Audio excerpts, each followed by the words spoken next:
Folks, Black Star Network is here. Hold no punches! I'm real revolutionary right now. Support this man, Black Media. He makes sure that our stories are told. Thank you for being the voice of Black America, Roland. Stay black. I love y'all. All momentum we have now, we have to keep this going. The video looks phenomenal. See, there's a difference between Black Star Network and Black-owned media and something like CNN. You can't be Black-owned media and be scared. It's time to be smart. Bring your eyeballs home. You dig?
Today is Thursday, May 9th, 2024. Coming up on Roland Martin Unfiltered, streaming live on the Black Star Network as we speak. The Florida A&M University Board of Trustees is having an emergency meeting regarding the $237 million gift that was presented to them over the weekend. Lots of questions have been raised regarding that gift. They are literally going over this relationship with the individual who gave the money. So later in the show, we'll talk with a young man who has been posting a lot of comments, a lot of information on social media regarding Gerald Drami and his past and whether or not his donation is legitimate. Also, several former NAACP leaders say the civil rights organization has unjustly suspended them. In a Roland Martin exclusive, we'll speak to 6 of them tonight. A Texas DA stood before the Tarrant County Commissioner's Court defending his decision to try to re-convict Crystal Mason. Y'all, 8 years after she voted, she, of course, didn't realize she could not vote. The only black commissioner to question his motives will be here. Also, another black man is killed by law enforcement in Florida. Deputies entered the wrong home and killed Senior Airman Roger Fortson. Ben Crump, the family attorney, will explain how the deputies are trying to cover up their deadly mistake. Also, in our Tech Talk segment, Meta, Facebook, they're expanding their paid verification service for businesses. We'll talk with the Fanbase CEO Isaac Hayes about this change. It is time to bring the funk. I'm Roland Martin Unfiltered, the Black Star Network. Let's go. He's got it. Whatever the biz, he's on it. Whatever it is, he's got the scoop, the fact, the find. And when it breaks, he's right on time and it's rolling. Best believe he's knowing. Putting it down from sports to news to politics. With entertainment just for kicks, he's rolling. It's on go, roll, y'all. It's Roland Martin, yeah. Rolling with Roland now. He's funk, he's fresh, he's real, the best, you know he's Roland Martin now.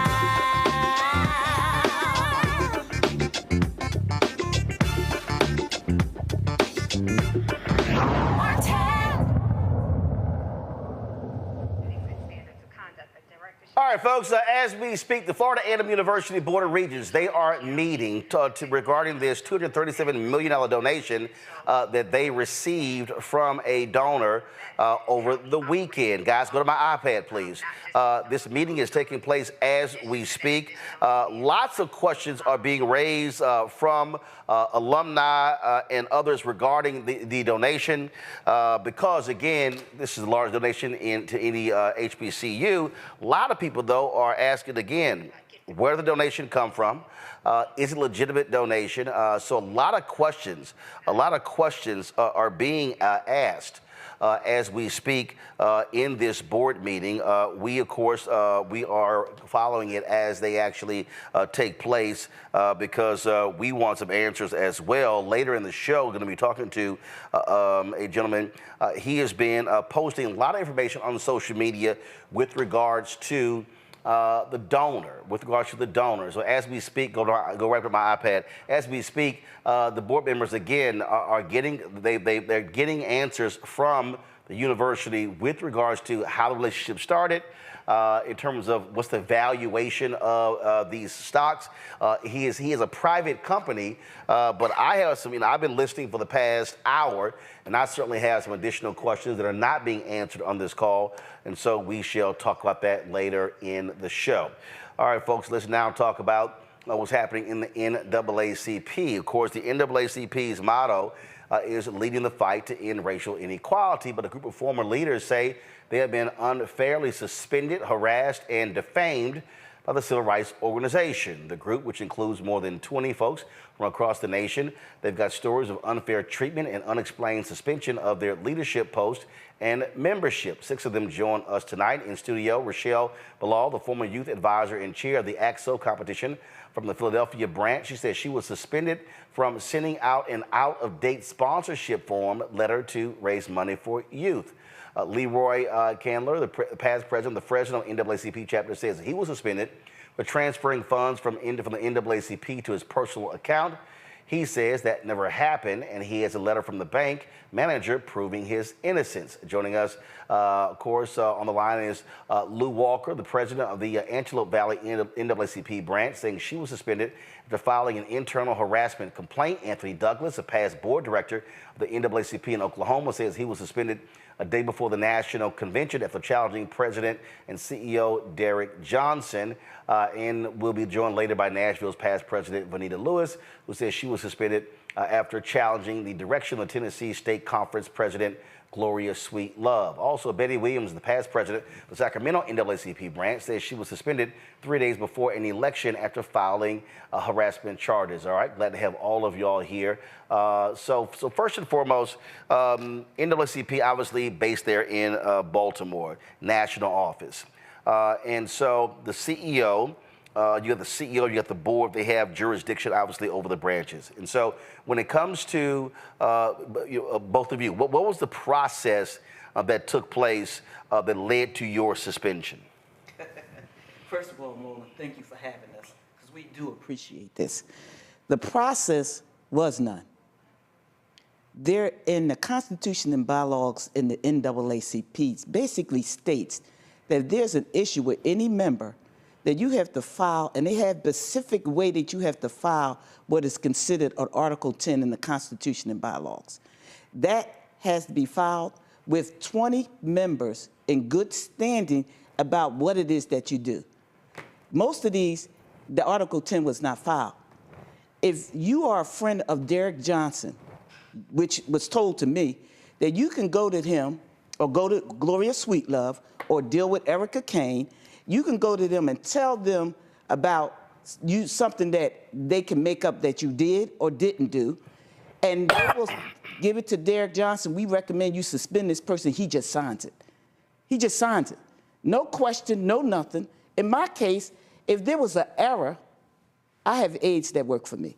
If there was an error, why don't you just call me and say, hey, you know you can't use a suspended member on your memo, and that would have been corrected because there's a template. So you're saying that on what you sent out was a member that had been suspended, their name was on this form, and that's why you got suspended? Yes, that's why I got suspended. As opposed to just correct the form? Call me so I can correct the form. First of all, my aide don't know nothing about NAACP suspension.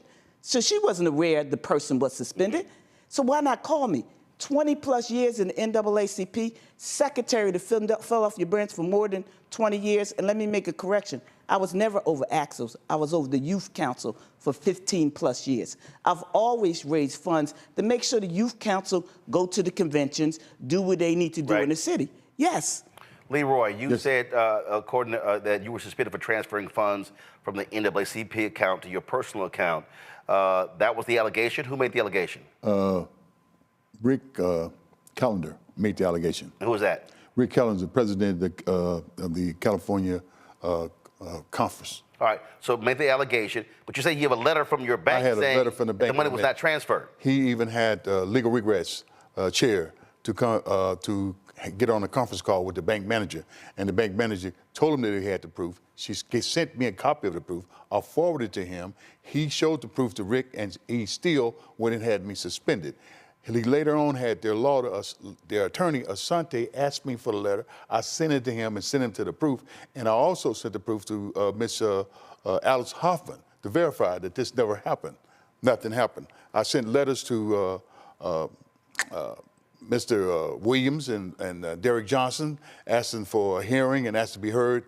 Never gotten a response. I sent them written requests, requesting that I be responded and that I be heard. Did either of you make an appeal to the board of directors? When you get the letter, it tells you have to make it within 15 days. I made it within 2 days. Right. And I made it within 2 days. And nothing. To who? To who? At that point, it was Quincy Bates. You had letter came from Quincy Bates. Who's that? He's somebody on worked in the national office that dealt with memberships. He got I got all this documentation because emails is stamped and time dated. Got it. So sent that back, requesting a hearing. Never got a hearing. Here's the kicker. Never got a hearing, and I was suspended right before I got to the national convention last year. Never got a hearing, but in August, got a letter said that they had a hearing without me. They deliberated and decided to suspend my membership for 6 years. 6 years. You hear me? 6 So you said there was a hearing that took They had a place, hearing. but you didn't know about it. Let me say this. This is a national organization about civil rights, but yet you violate the civil rights of your members. I'm not a subscribing member. I'm a life fully paid member. Been there plus.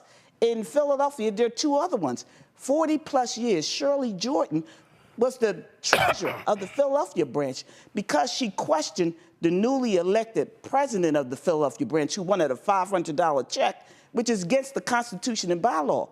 That president made up a lie on a letterhead, took it to the bank, committed fraud. Me, Shirley, and the secretary of the branch who questioned her and did do an Article 10 on the Philadelphia branch.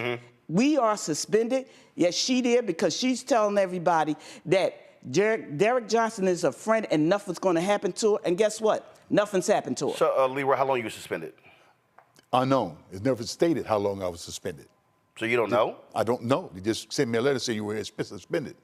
When I write a letter to find out, no one can tell me to the district how long I was suspended. Nobody has an answer for that. Lou Walker, you were suspended for filing an internal harassment complaint. What type of harassment complaint was it?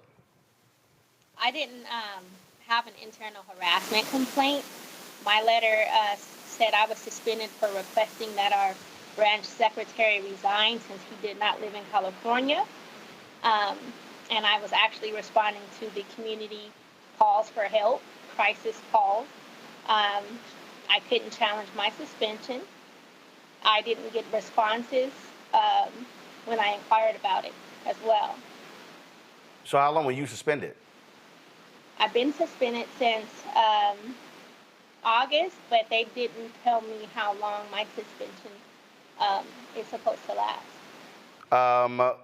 Betty, what about you? I was also suspended. I was running against the now state president of California, Hawaii. They are also saying that there was financial, my understanding through media, that it was financial issues. However, I also had harassment charges and complaints internally to the NAACP that they never responded to. So sorry. You said you had harassment complaints that you filed or filed against you. Which one? I filed against the California Hawaii president. Okay. I internally filed 3 separate times. And you would say harassment complaints. What kind of harassment? Harassment as far as putting information out there that was not correct. The example, I was also the election supervisor during the election period, and it stated he put out an email saying that I was not fit to be the chair for the election chair because I was running against him, and the ballots had not been opened. They were sealed. They were supposed to be private and not open until a certain date. And so I questioned, how did he know that information? National did not respond. He kept bullying me so much so I had to bring individuals to the meetings, and I had to make a statement and ask them to put it in the minutes that I'm being bullied. He's accusing me of things that I did not do according to the bylaws, and I wanted discrimination charges at least documented in the minutes. When those minutes came from the secretary from the election committee, it never happened. I continued to move forward. Then I started getting cyberbullying, and it came from a dark web. I had to hire an attorney who took the cyberbullying and sent it to the Department of Justice as well as the AG, the Attorney General, because in California, that is a criminal act. And so once I continued to do that, 3 days before the election, I was poised to win. I would have won. But 3 days before the election, there was an emergency agenda item saying that I should be suspended, not just me. He wanted the entire Sacramento NAACP branch to be suspended. However, it was myself, 6 others from the Sacramento branch, 2 of which had wrote support letters in my defense to the national board and Derek Johnson. They were suspended the next day for supporting me. A number of people rallied behind them and said they never should have, and then they repealed those 2 suspensions. So they suspend, just like Rochelle was saying, someone can give them information without investigation, without due process, without any of that. If they had known in the beginning, especially those 2 that they had to repeal the suspension, they would have known all they were doing was writing letters on my behalf, and it was personal. Right. For them to be suspended that next day. Anthony Douglas, you allege that you were suspended a day before the National Convention because you criticized the President and CEO, Derek Johnson. Good evening there, Roland, and thanks for having me. And that is correct. I've been the president of the Oklahoma State Conference as a former member of the National Board of Directors. I received an email saying that I was suspended. I've written them over 8 times certified letter requesting that they tell me why I'm suspended, and still to this day, I cannot get a reason for why I'm suspended, and I was also suspended for 6 years. So,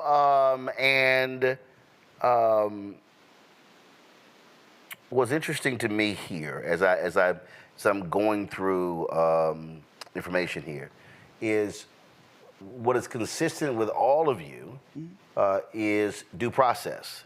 Now, based upon the rules of the organization and bylaws, does it spell out clearly what the process is when it comes to suspension, when it comes to appeal? Who do you appeal to? And then do you appeal to the national office? Let's say they rule against you. Can you then appeal to the board of directors? What's that process? First of all, the Constitution and bylaws give you specifics.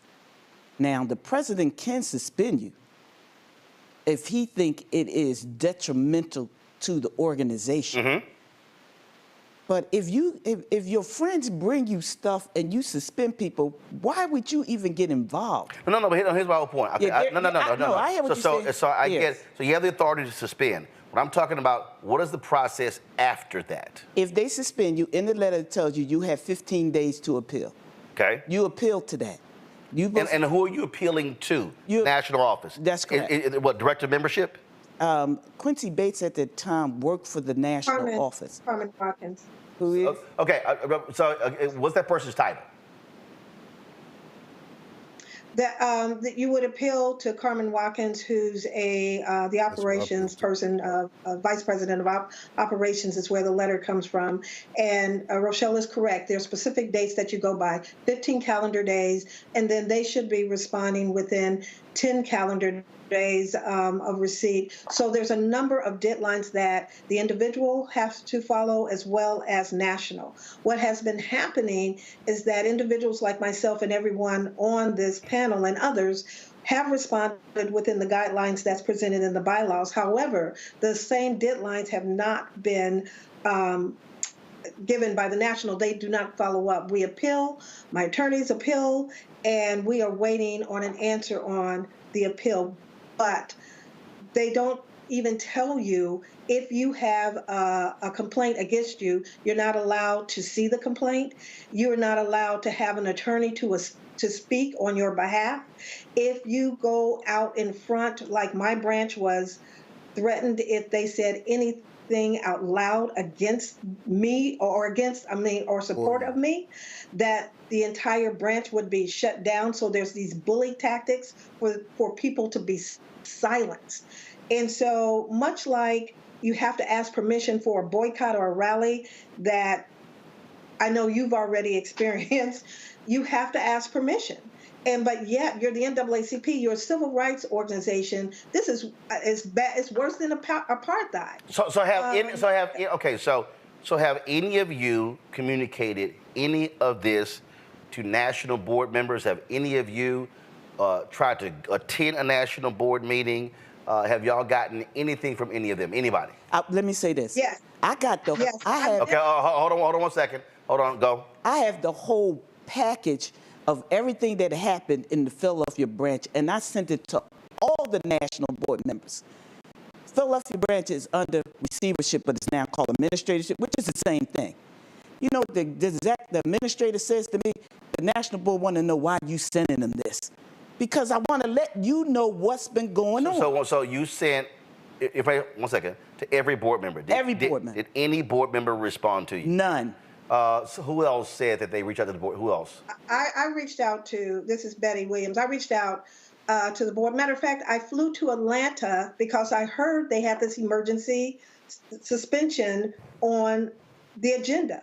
I took a midnight flight, flew out there, actually had a conversation with, sorry about that, with Gloria Sweetlove. Says, I understand you may or may not have an issue with me and or my branch. I'm here. If you have any questions, any concerns regarding me or my branch, I'm here to answer them.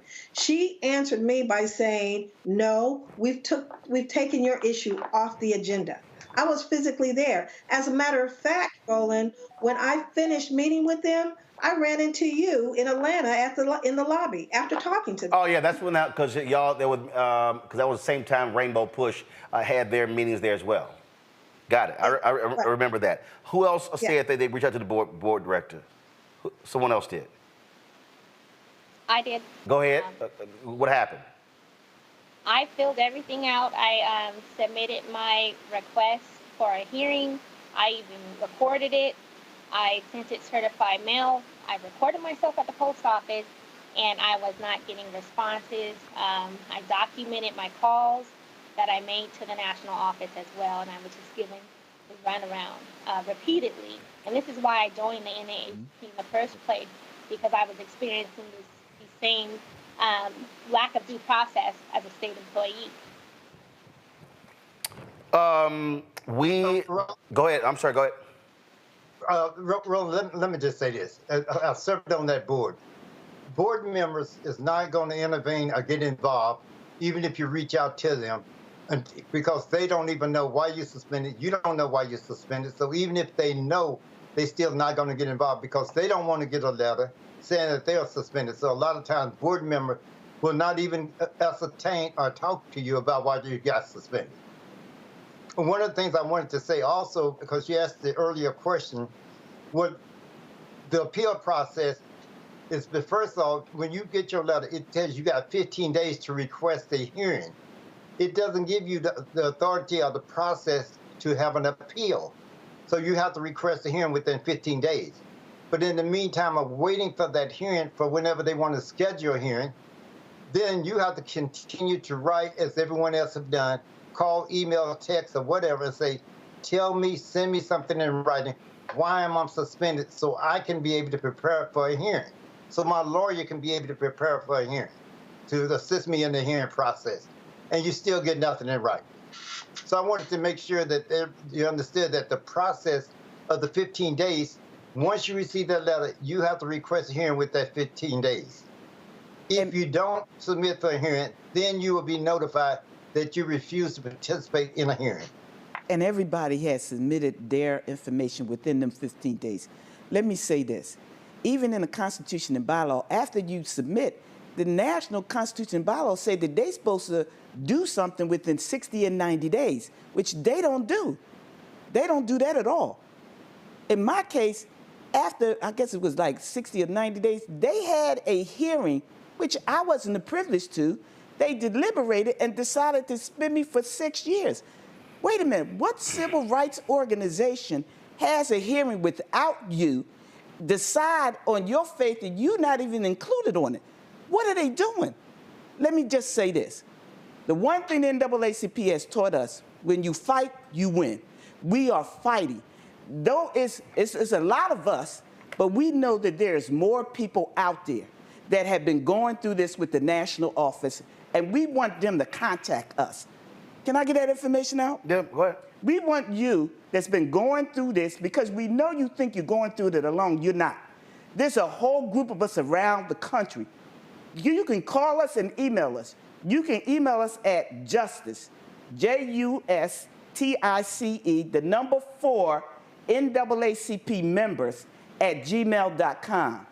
You can also call us at 323-696-2078. They taught us this: when you fight, you win. We are fighting, we are fired up, and we are not taking anymore.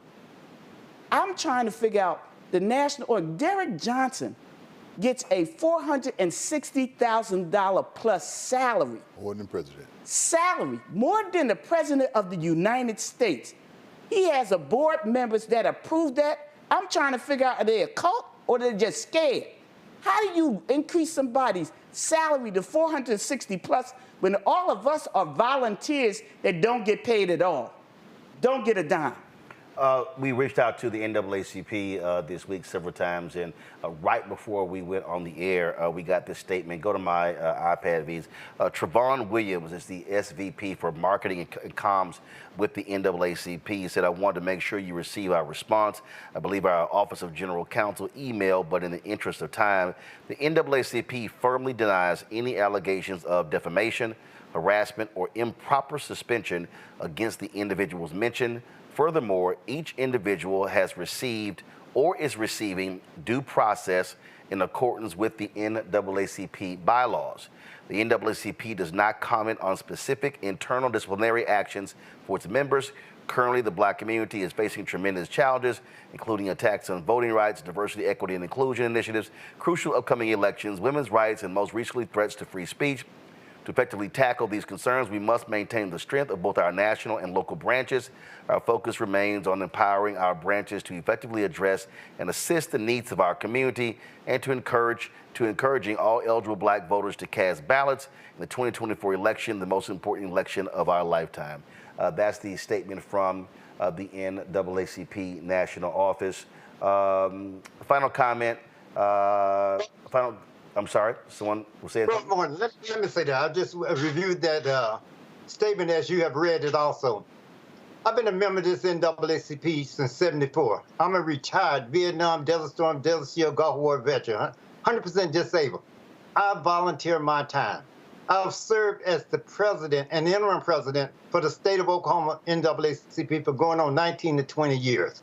To see that statement, to shuck around with that statement, to say you're not going to comment, you're not going to address these issues. The Constitution bylaws give you that authority. When you raise the question about the 2019 organization in Delaware, then they threaten to say, if you bring that up, you talk about the Delaware Corporation, we're going to suspend you. You question my authority, you're going to suspend me. As the state conference president of Oklahoma, I have never had a sit-down one-on-one talk with Derek Johnson as president. You do not treat volunteers the way we have been treated. We're volunteers. We care. We're the one on the ground fighting and walking and putting our families' lives in danger behind representing the members in the community.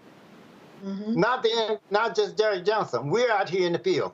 You don't tell me that during the George Floyd situation that the work that we did in the field did not help raise the money.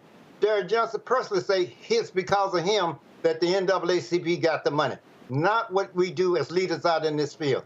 So don't tell me that I don't count. This is a volunteer organization. We should have due process. You cannot belong to a volunteer organization and be told you have no rights, you have no due process.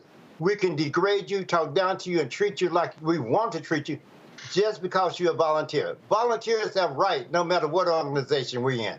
Even in the Klans, volunteers have rights. So we should have the same right in the NAACP. Lori Walker. I just wanted to share, this is exactly why we joined, because our branch was not responsive. LA County has some of the highest racial disparities in the country, and we have very little representation from the NAACP. I was sending Senate reports, I was sending data, and I was not getting any responses. And they actually exploited. They started hurting some of the cases. One of the stories was on your show, Yayo Resso. She was one of the stories that NAACP representatives didn't even contact the family for and they went on the news in a press conference without the family's permission. So I want to stress that it's one thing to not be active and effective in the Black community. It's another to hurt and harm the Black community under the guise of being a civil rights organization. Betty? So, Betty? In their response, there's a couple of things that they said as far as what they do. And so one of the things I would like to see them do, at least in California, there's at least 5 harassment charges from 5 different women that hasn't been addressed. I'm one of the 5 and have documentation to prove it. So one of the things I'm sorry, you say 5 different harassment allegations, 5 different women. 5 different women. Against whom? In California. In California. Against other members? Against who? Against some individuals on the executive committee, the California-Hawaii president. And so for them to say that they are busy fighting charges when there's harassment against women, one, try to look in your own backyard and deal with the women that are filing those charges internally. At the very least, acknowledge that it happened. Mm-hmm. Secondly, they're talking about they're fighting for elections, but yet internally there's so many things that's going on with their own elections. They are changing the script according to the bylaws. There's individuals whose name a total of 46 names were taken off of a ballot with no explanation at all. Leroy himself was suspended because he was a secretary challenging the election process. I was challenged, and things were just changed. People's names taken off of ballots. And so internally, when you appeal it, they throw them out. We appealed certain things that should not have happened when it came to the internal election process, and they would throw it out and said it had nothing to do with anything. And finally, the committee that handles the suspension is called the membership committee. And personally and collectively, we feel that they should eliminate that entire committee because they are actively not doing the due diligence. They're taking on personal assignments. And if you don't do right by those individuals, they will go forward with suspensions without due process. We're saying it should be a third-party entity that has a legal arm that looks into the investigation of any and all suspensions. That's what we're looking for. Leroy? Yes. I would like to say that I sent my appeal to Derek Johnson, Russell Williams, and Carmen Watkins. They did have me speak with one of their attorneys. I believe his name was Asante. And once I sent him the letter to proof that I was vindicated, I did the bank letter that I had proved that I did not take any funds of the bank. And when I asked him what he was going to do now that he had the proof, and he said that depended on Mr. Callender to see what he had to say. And he was supposed to be a representative of the national, and he telling me to go back to the same president that had suspended me wrongfully because of it was retaliation for what I had done as exposing the names of these people that had been taken off of this list, which is a much broader conversation than what we're having right now. Rochelle? I'm going to say this and close out with this here. We know that there's a people around the country that are experiencing this because a lot of these chapters are in chaos. Philadelphia, you know, election's supposed to be every 2 years. Philadelphia is going on the 4th year of not having an election because the friend of Derek Johnson is the president. The friend that we filed charges against for fraud is still the president. I'm saying that all of those around the country, you are not by yourself. We are keeping our options open. What we are not trying to do is tear down the NAACP because it has done good works across the country. But this administration, Derek Johnson's, Sweet Love, Erica Kane, a so-called lawyer, Hoffman, all of them are on the click. Anytime you want to hang on to that $460,000 plus salary, when all of us out here put our money out of our pocket to continue to do the work of the NAACP, you are not alone. Call us. 323-696-2078. Email us your information, justice, for NAACP members at gmail.com. When you fight, you win. We are not going to stand here and allow that clique to continue to oppress members that are out here doing the work. All right. Well, look, we certainly appreciate y'all being on the show. Certainly keep us abreast of what happens next. We keeping our options open. Trust me. All right. Thanks so much to all of you. I appreciate it. All right. Thank you. Folks, got to go to break. We come back. We're going to discuss what's happening in Tarrant County, where the white DA there continues to defend the prosecution of Crystal Mason. This is going on 8 years. Now, after the appellate court throughout the conviction, he argued at the county commissioners meeting that he will continue to appeal the decision and try to prosecute her. We'll talk to one of the Tarrant County commissioners who challenged him in that meeting. You're watching Roland Martin Unfiltered right here on the Black Star Network.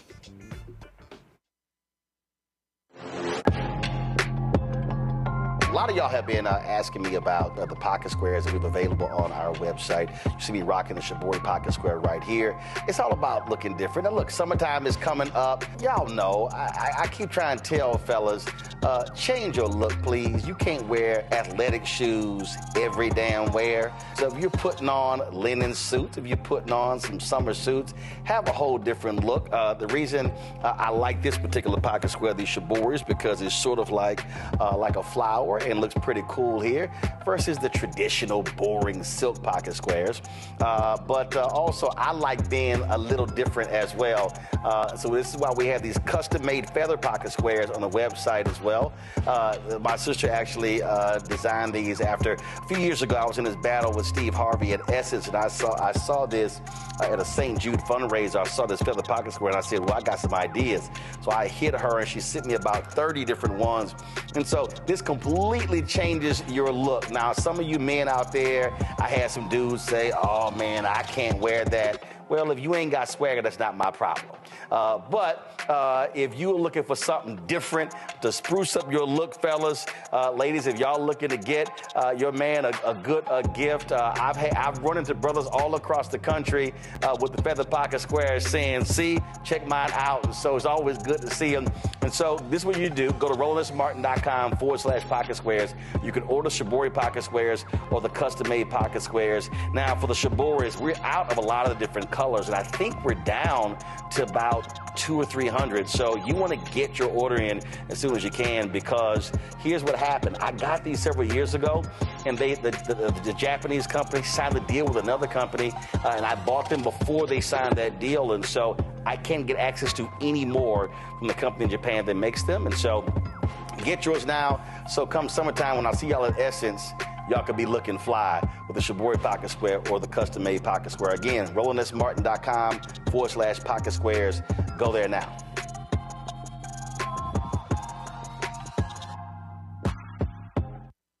Hello, we're the Critter Fixers. I'm Dr. Bernard Hodges. And I'm Dr. Terrence Ferguson. And you're tuned in to Roland Martin Unfiltered.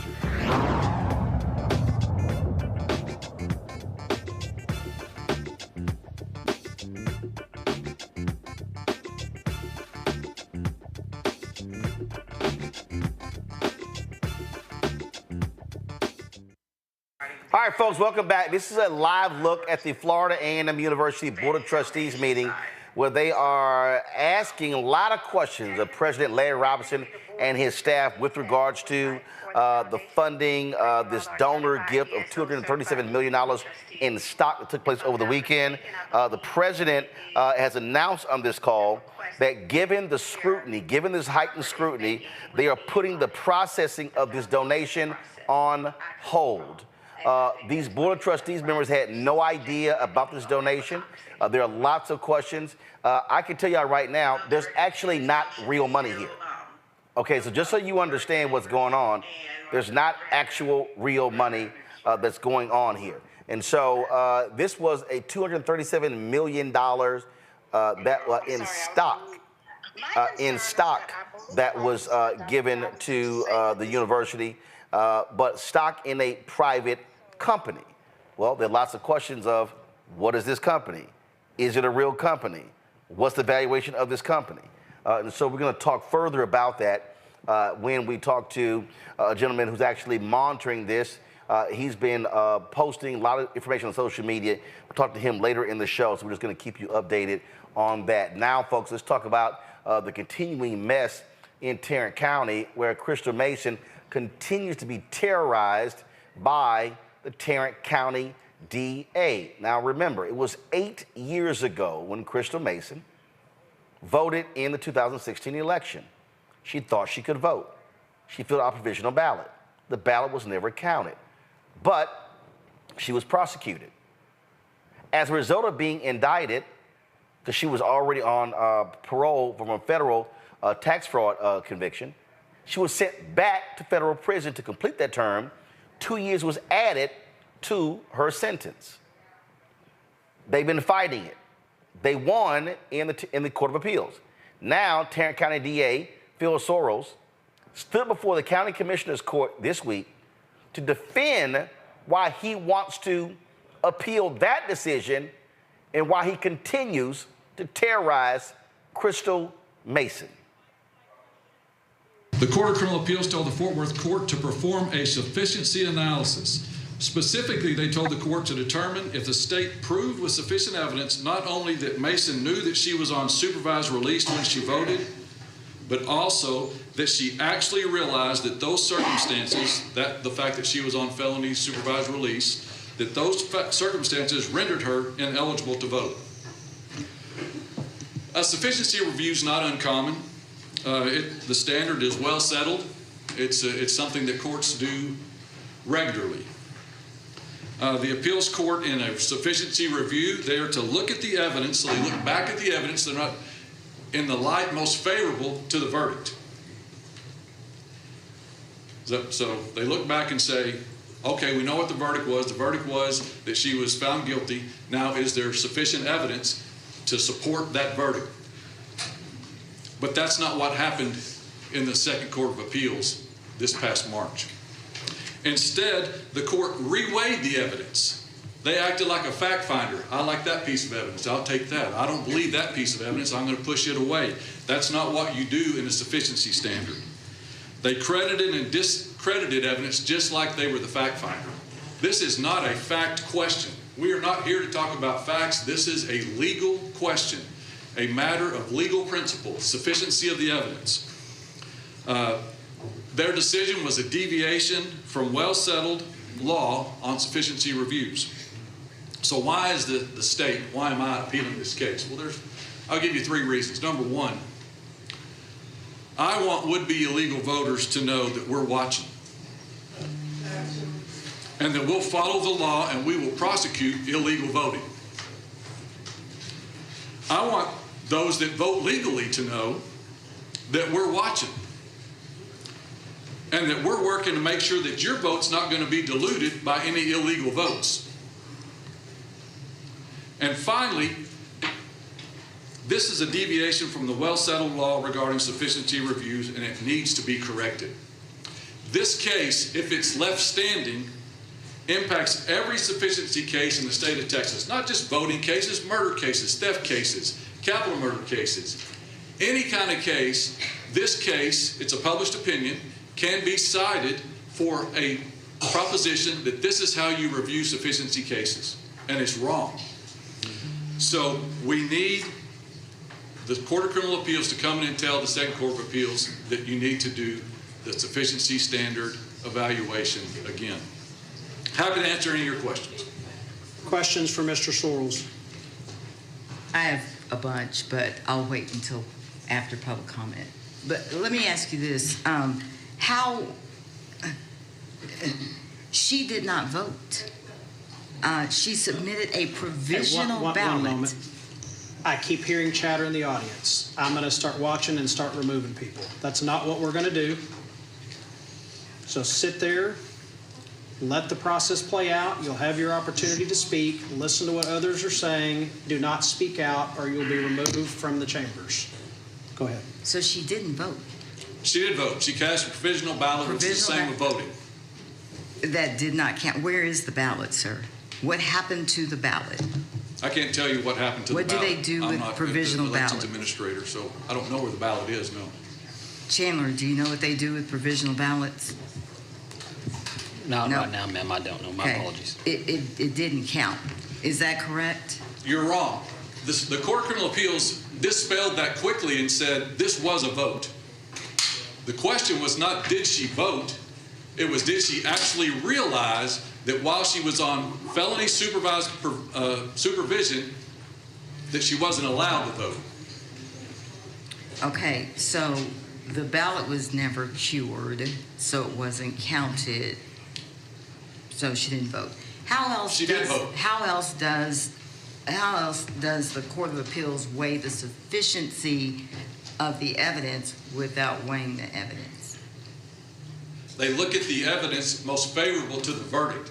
So they're not trying to figure out did they get it right. They look to see if there's evidence. So you find your conclusion in an argument. They have a conclusion, guilty of the offense. So now they're going to look and see, is there evidence that supports that? Now, a normal trier of fact would say, look, this person testified and I don't believe anything they had to say. Or this person testified, I believe everything they had to say. Or you have another witness that says, I believe some of it, but part of that doesn't ring true. That's what a trier of fact does. That's not what an appellate court does. An appellate court looks at the law, not the facts. It is sad to say that it is still true today, but Brother Malcolm X said this: the most disrespected person in America is the black woman. The most unprotected person in America is the black woman. The most neglected person in America is the black woman. You see, historically, we have been your mammies, your maids, and your mistresses. But today, we are your doctors, your lawyers, your judges, your teachers, your professors, your county commissioners, your vice president, and your Supreme Court justice. Indeed, we are the backbone of this democracy we call the United States. So instead of wasting our taxpayer dollars, as DA Sorrells just went after, going after a black woman who's been acquitted of an 8-year ordeal, why don't you go after the candidate who was declared ineligible to run for Mansfield ISD trustee place 2, who did vote in the March Republican primary, despite being ineligible at the time? I believe Crystal Mason did not know she was not eligible to vote when she cast a provisional ballot. She only voted a provisional ballot, and it was never cured, and her vote was never counted. She served time in jail, and her case went through the courts and appeal process. I believe the only reason DA Sorrells wants to reverse her appeal is because he wants to engage in voter suppression. He just wants to instill fear in voters. I'm adding my voice of disbelief to the action of the district attorney in seeking to restore Crystal Mason's conviction. As the appellate court noted, in reversing the conviction, the state's evidence was not sufficient to, quote, prove beyond a reasonable doubt that she actually knew that being on supervised release after having served her entire federal sentence of incarceration made her ineligible to vote by casting a provisional ballot when she did so. Yes, voting is a cornerstone of our democracy, and that is exactly why the prosecution against her never should have happened. Our Tarrant County DA's office stated, and I quote, "Voting is a cornerstone of our democracy. This office will protect the ballot box from fraudsters who think our laws don't apply to them."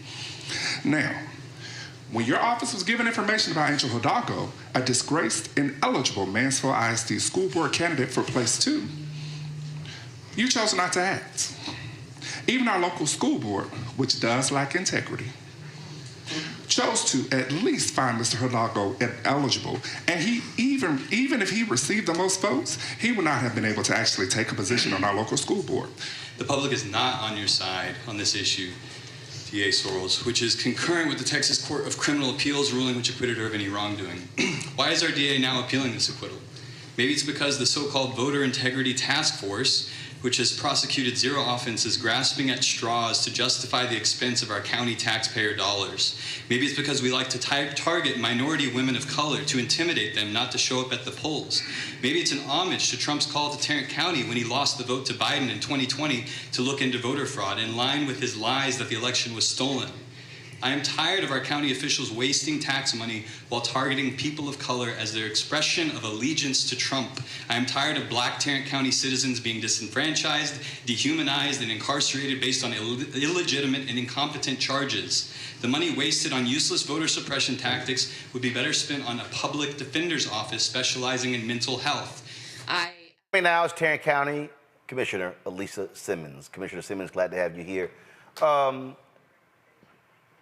It is abundantly clear that this is a massive waste of taxpayer dollars.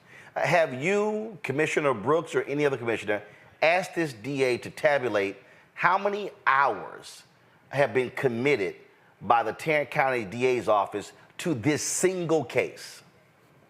Not yet. What I did Tuesday was ask how much of our taxpayer dollars will be committed to this frivolous, wasteful pursuit to overturn the appeal. If you have time to listen to that entire exchange, he said something about committing one attorney to this case. He wouldn't give a number, and made some asinine comment again about saying, well, he's going to commit one attorney to this appeal. Just ridiculous. But was it nonsensical? This was 2016. We've had the 2018 midterms, the 2020 presidential election, the 2022 midterm election. Now we're moving towards the 2024 presidential election, and they are still doing. It's like, dude, it's one person. One person. Look, this DA. And as you said, the ballot never counted. It was a provisional ballot. It was never processed. It never went through.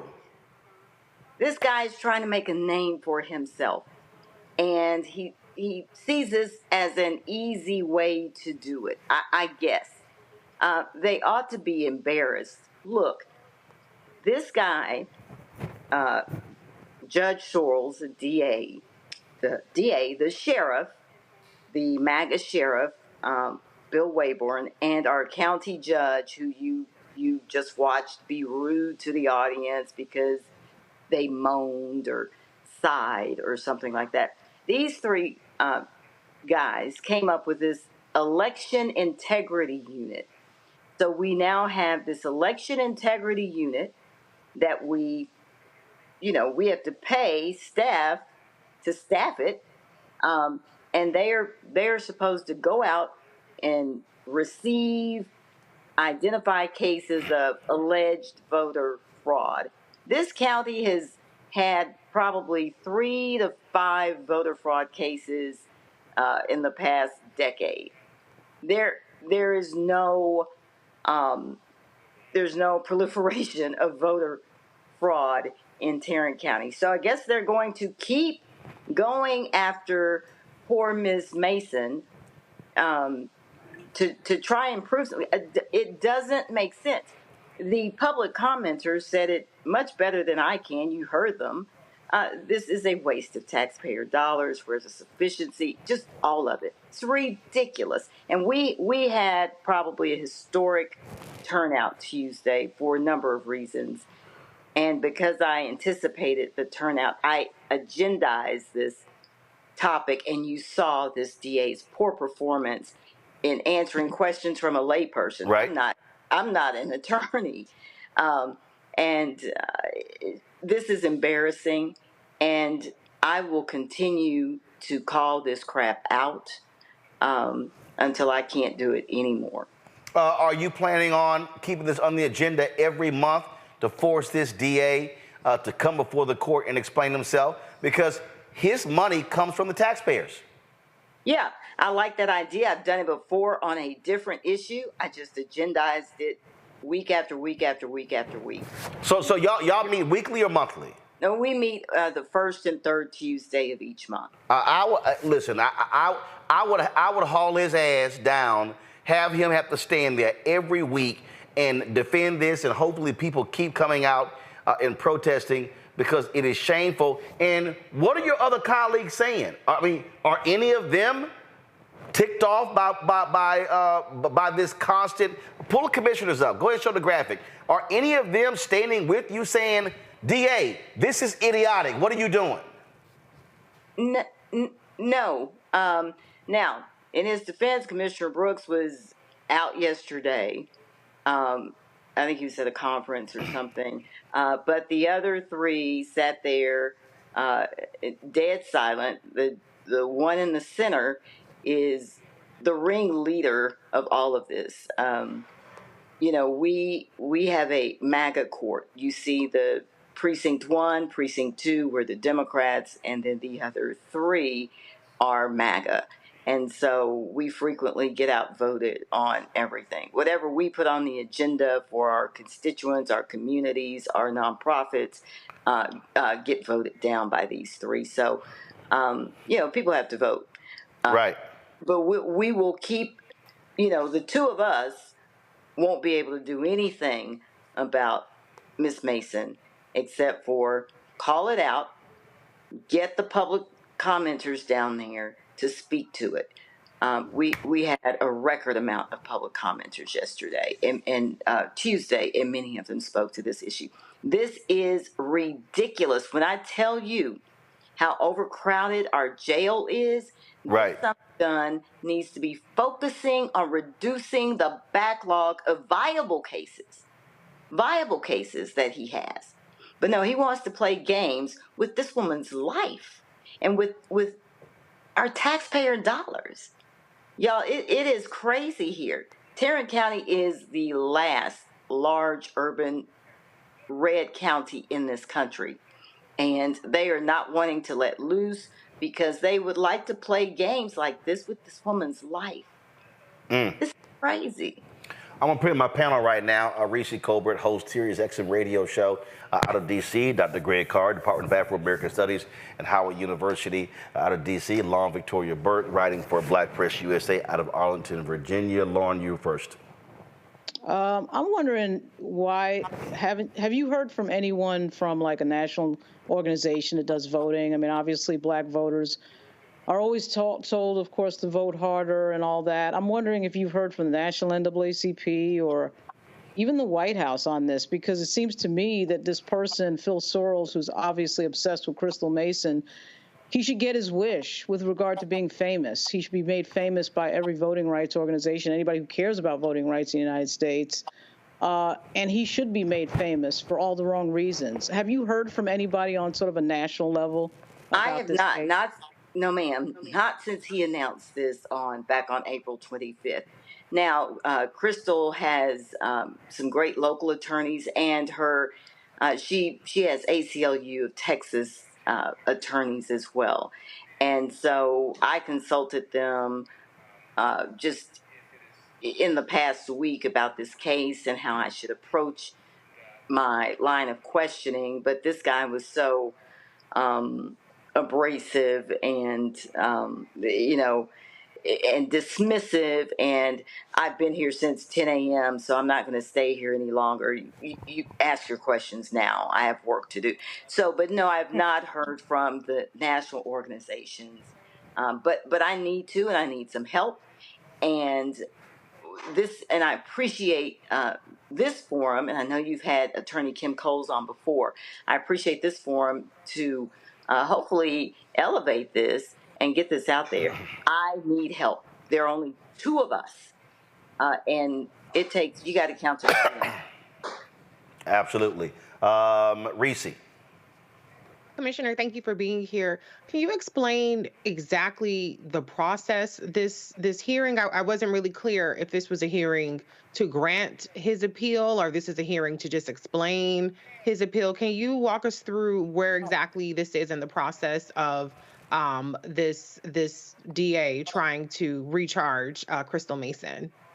Well, she was acquitted or got the ruling. I think it was March 28th. Yeah, it was March 26th. You had the Court of Appeals that threw out her conviction. Okay. And so the Tarrant County DA is seeking to appeal that ruling of the Court of Appeals. Okay, and so what you just witnessed, commissioners meet the first and third Tuesday of the month, and so this was our first meeting since the DA announced he was going to appeal that ruling. Okay, and so I agendized this to get a briefing from him. He needs to come to Commissioners Court and tell us why he has chosen to appeal this, what it's going to cost, so on and so forth.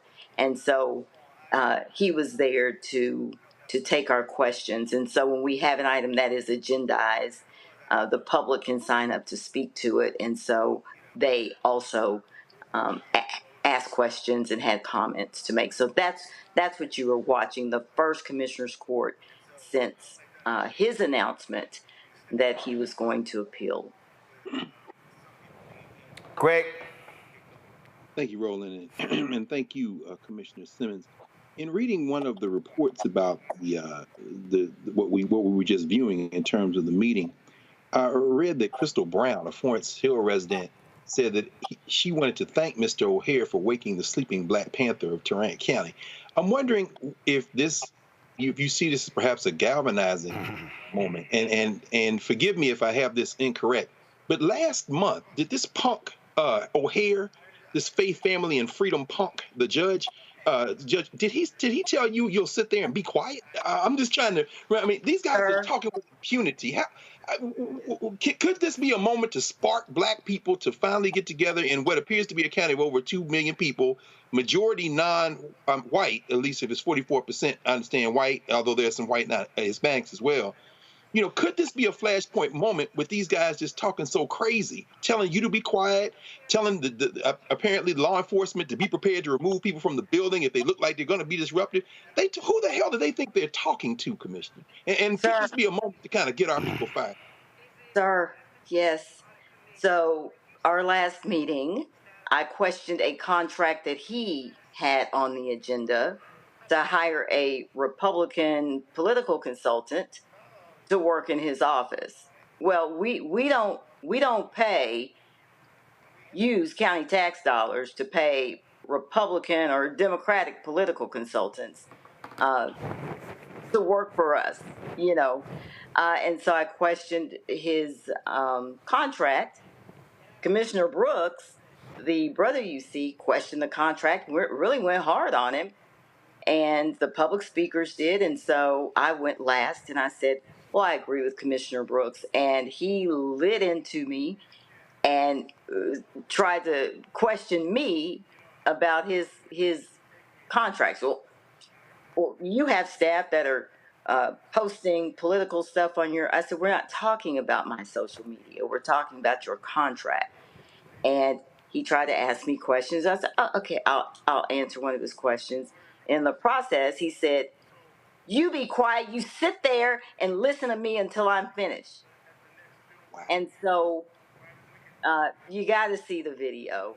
And we're going to find that video. I cuss really. I'm not the I cuss. Don't let how I cuss really bad. But I didn't. And I just simply said, who are you? Like, you cannot tell me when and when not to speak. And so that was the thing that caught everybody's attention. And so a lot of local organizations, white, Black, purple, Hispanic, faith-based, not the Divine Nine, planned direct action, and yesterday or Tuesday they came to court. And because I knew that they were planning it, I was not in on the planning, I decided I'm going to agendize Crystal Mason. And I was quite alarmed because we will have a lot of people there. I was hearing a lot of people were coming, so I decided let's agendize Crystal Mason so the people aren't there at a commissioner's court meeting bored listening to us talk about contracts for HVAC. Yep. I agendized Crystal Mason. I agendized the jail deaths. We have a proliferation of jail deaths. We had 2 in a matter of 4 days.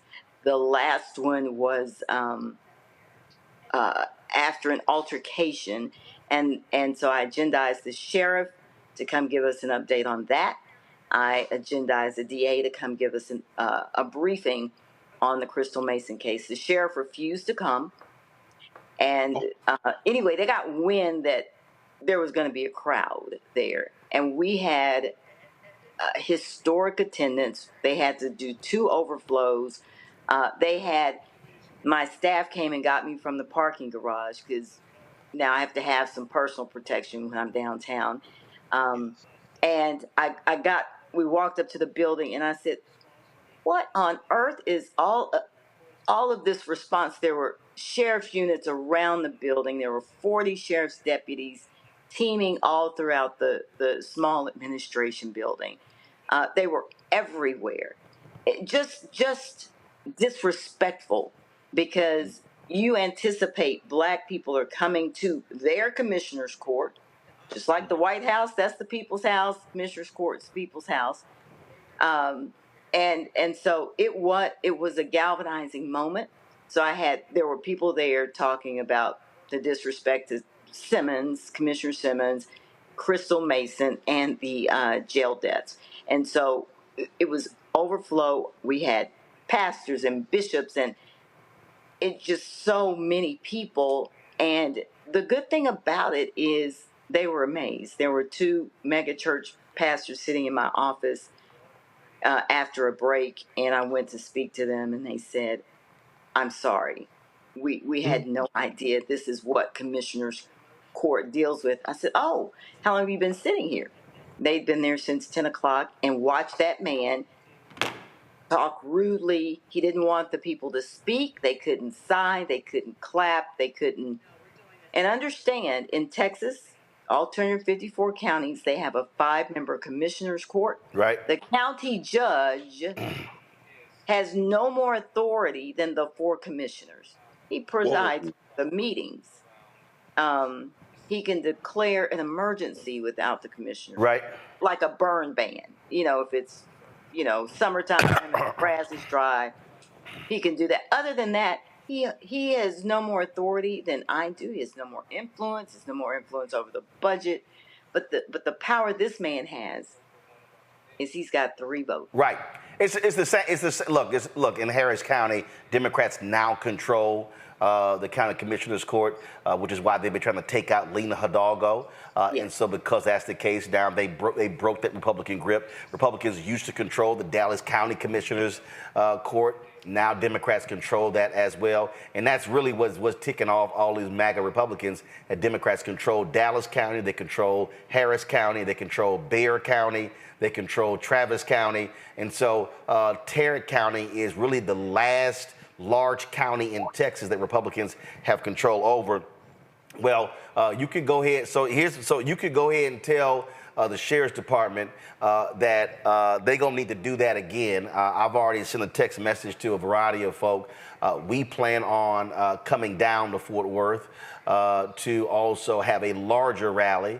And so I've been talking to Reverend Frederick Douglass Haynes, who's there in Dallas. And so we'll be communicating with you, getting information on the next commissioners meeting when we plan this action, because this is not just Crystal Mason. It's what they did to the brother in Harris County who stood in line for 6 hours. They scared that brother to death so bad. He says, I'm not going to vote in the election again. We saw what happened in Florida when Ron DeSantis sicked his dogs on formerly incarcerated folk, arrested them. All the charges were thrown out. They were trying to, again, keep those formerly incarcerated folks from casting ballots. This is what MAGA Republicans are doing across the country. And so the amount of resources to targeting this one woman is offensive. And that's why I say Phil Soros is terrorizing Crystal Mason.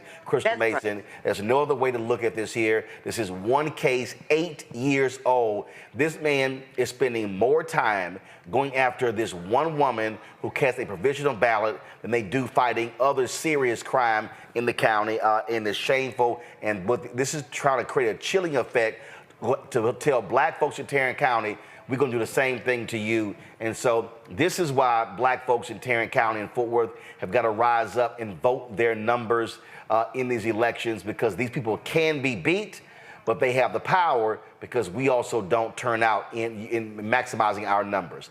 We have more registered Democrats in Tarrant County than Republicans. Well, it's a turnout game. Yep. These people got to turn out. They can't call me. Yep. Mad and upset. Yeah. Right, and I was the NAACP president in Arlington for 10 years. Mm-hmm. And so I've told people, don't stop calling me. And now I've gotten elected. And I had more authority, more power, more influence as NAACP president than I have. Right. You were the chapter president when I spoke there? Yes, that was me. Yes. All right, yeah. Absolutely. Well, listen, we're coming. And so they better add some more sheriff folk because the number of folk we're going to have out there is going to be much larger than what they saw this past week. And the pressure has to stay on them. Absolutely, I would put Crystal Mason on the agenda at every commissioner's meeting. And that way he got to haul his behind there and face the people and not hide behind closed doors. Yes, sir. Thank you for hearing from me. This has been therapeutic. It is insane. Yep. What's happening here. All right. Tell Roy Brooks I'm calling him next to have him on the show as well. So I saw him a couple of weeks ago. So tell him I'm hitting him up. Thank you. I appreciate it. Thanks a bunch. And I want to say thank you to everybody that came out. It was amazing.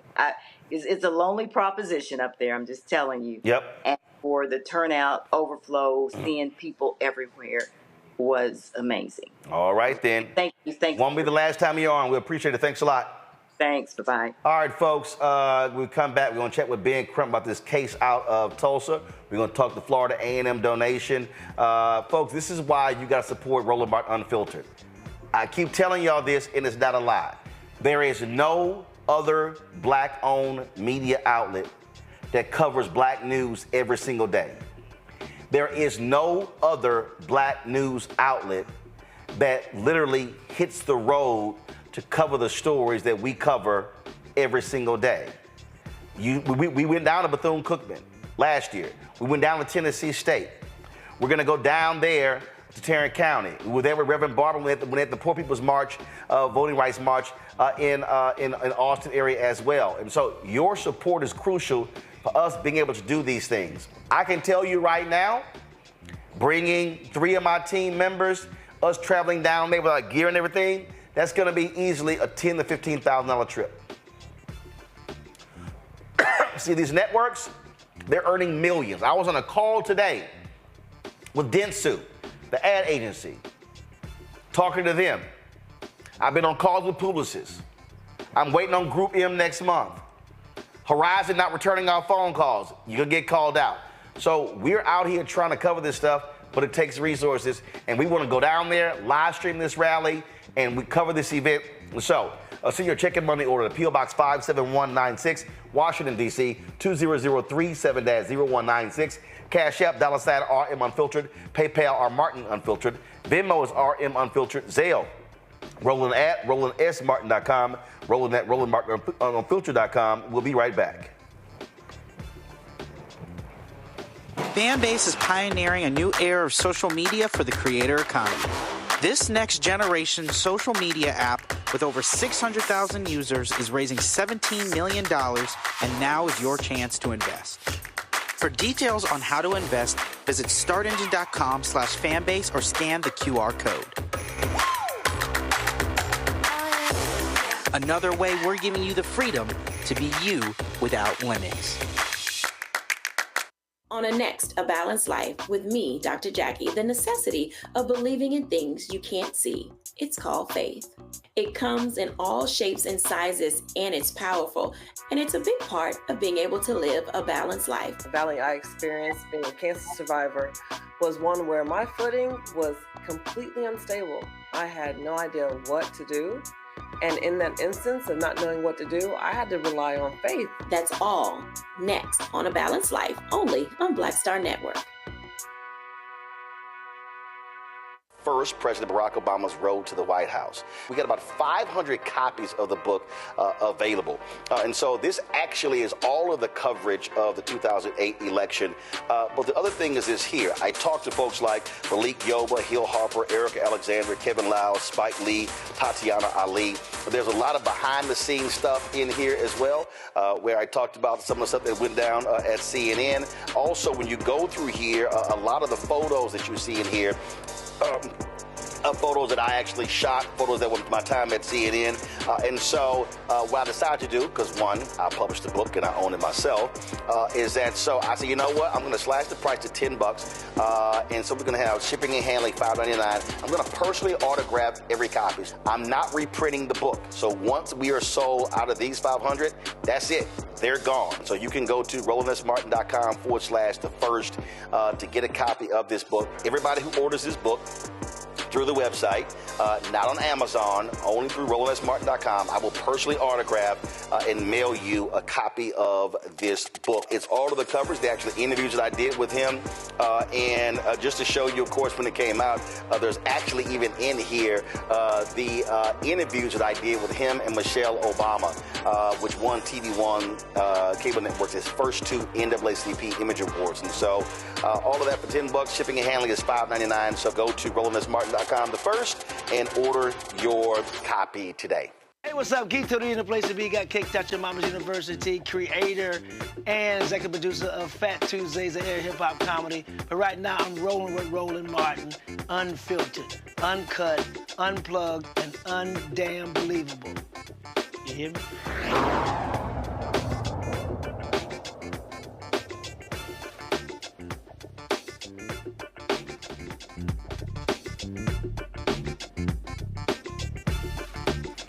Folks, another shameful story of police action, this time out of Florida. A senior airman, a black Air Force senior airman, has been shot and killed by Florida Sheriff's deputies. 23-year-old Senior Airman Roger Fortson was fatally shot on May 3rd after the Okaloosa County Sheriff's Office burst into his home. Reports said the deputy was responding to a call about a disturbance in progress and reacted in self-defense after seeing Fortson with a gun. But family attorney Ben Crump says the officers were at the wrong address and did not identify himself when knocking on the door. Fortson, reportedly on the phone, retrieved his gun when he did not see anyone outside. But the knocking continued. Crump and Roger's family viewed the body cam footage today. Ben Crump joins us right now. Ben, so what the heck happened here? What were they even executing? Was a disturbance? Roland, it's unbelievable. This young man was a model United States member of the armed forces. He has no criminal history in his background. He was on the phone with his girlfriend on FaceTime the whole time leading up to this. The family is adamant. Everything that we know about this case tells us they went to the wrong apartment. And when you see once that door opened, he told him to step back. Roger was very, very respectful of law enforcement. He stepped back in a split second, Roland, in a split second. He shot him 6 times.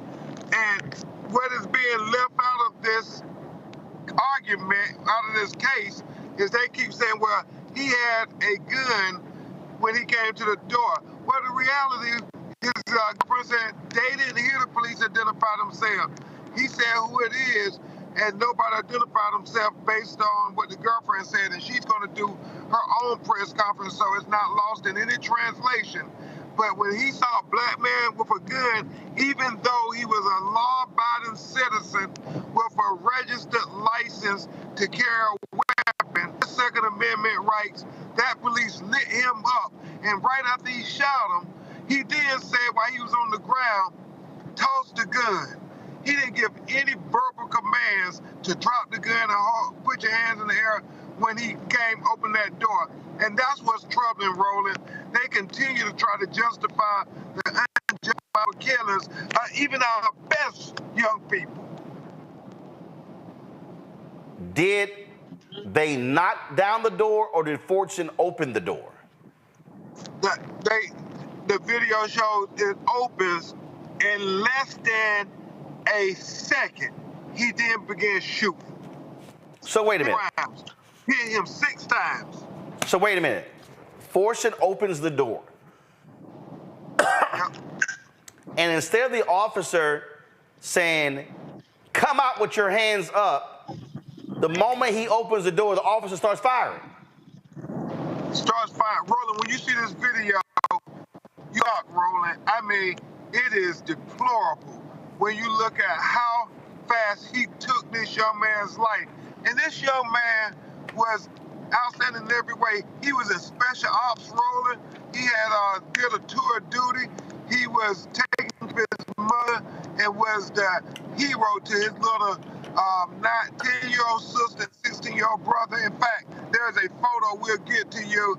He was so proud of being in the United States Air Force. He had an airman's uniform on, and he bought his 9-year-old little sister at the time airman's uniform, and it's so adorable because she is saluting him.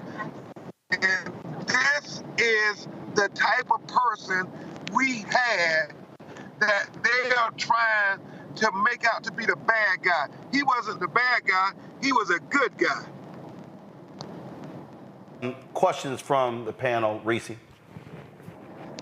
Yes, thank you, Mr. Crump, for bringing attention to this case. What about the neighbor that supposedly led the police to Mr. Fortson's door? What have they said, if anything, about the situation? You're brilliant, Miss Reese, because you get to the crux of the matter. When you watch the video and you listen to her describe what's going on and that it's 1401, well, the reality is he is in that apartment by himself on FaceTime with his girlfriend with his little dog. There is no domestic disturbance. They went to the wrong apartment, and God help that leasing agent at the apartment if she's the person who sent them to the wrong apartment, because that is the question. Were they at the right apartment? But even beyond that, you watch that video, I mean, it has so many troubling questions that become apparent. Number one, why didn't he give verbal commands to put down the weapon, put your hands up versus just unloading on him? Number two, when he's on the ground, he then gives the command, toss your weapon. And Roger couldn't have been more respectful of authority. He said, "I did." And then when you look at his girlfriend's FaceTime video, he's saying, "I can't breathe," and the officer yelling, "Stop moving, stop moving." And he's like, "I can't breathe." And they don't offer him any medical assistance. And you watch this 23-year-old American patriot die right before our eyes. Lauren? Ben, it's Lauren Burke. Do you know, is there anything you can talk about with regard to the police officer, the age of the cop, any prior record of abuse, or the time on the force? Any experience at that address before? Miss Lauren, we don't have any information about the cop. Obviously, they want to try to assassinate his character because the first statement that came out from them was they didn't mention he was a military officer or anything. This is in Fort Walton, Florida, where Eglin Air Force Base is at. It's full of military people. They didn't want to say that. They said officer responding to a domestic dispute kills a armed citizen, in self-defense. Well, the issue is you came to his apartment. He had every right to have a gun. This is Florida, for God's sakes. Every citizen is encouraged to have a firearm. He is an officer who is militarily trained. He's one of the people we want to have guns. He's responsible. He's very diplomatic. He's very a rule follower. I mean, he was the person who you would say, if you're going to be a gun owner, how about we have that guy who's trained to use firearms? And so, but when he had that gun, they tried to say, oh, it was self-defense. And it suggested, Lauren, that he did something bad, that he was a criminal or something, when there was nothing further from the truth. The officer went to the wrong apartment. Thanks, man. This right here, give me 1 second. I'm pulling it up. Give me 1 second. And I'm going to advance this because, folks, this is the body cam footage. I'll talk over, so go to the body cam footage. This is the deputy arriving at the scene. The body cam footage was released publicly just 3 hours ago, folks. And so listen closely, Roland. All right, got it, folks. Turn the audio up. We'll stop talking. Turn the audio up. Go. Howdy, sir.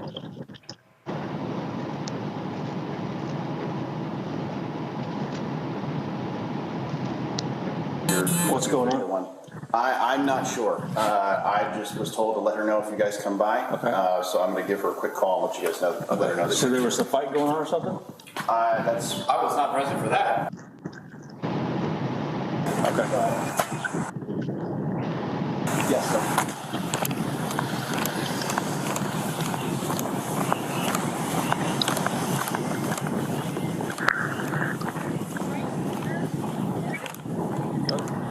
Are they fighting or something? Saying that it happens frequently. Okay. But this time it sounded like it was getting out of hand. Okay, which door? So I'm not sure. 2 weeks ago, I was walking by their apartment, basically, on this side, and I was hearing someone yell, like, shut the f*** up, like, you stupid B word and all this other stuff, and I heard a slap, like, right after it, but I wasn't sure where it came from. Okay. And I couldn't call, I didn't want to call the police, and, you know. Which room is it? 1401. 1401, okay. 1401. But the girl sounded scared, the one that called. She said, she was like, it's getting out of, it sounds like it's getting really out of hand. So it's number 4. Hey, Ben, she said 1401. Was that Fortson's apartment number? It was, yes. Okay, hold on 1 second. Okay, got it.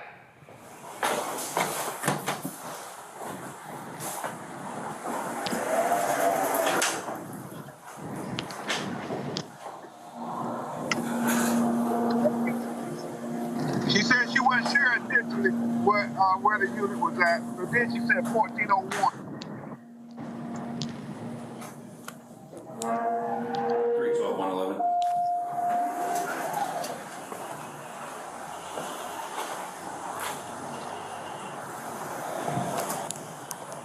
$312-111.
Sheriff's office, open the door!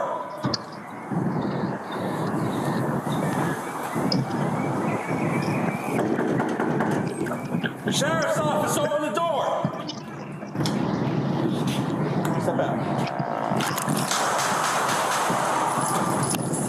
Drop the gun! Drop the gun! Drop the gun! 312, shots fired. Suspect down.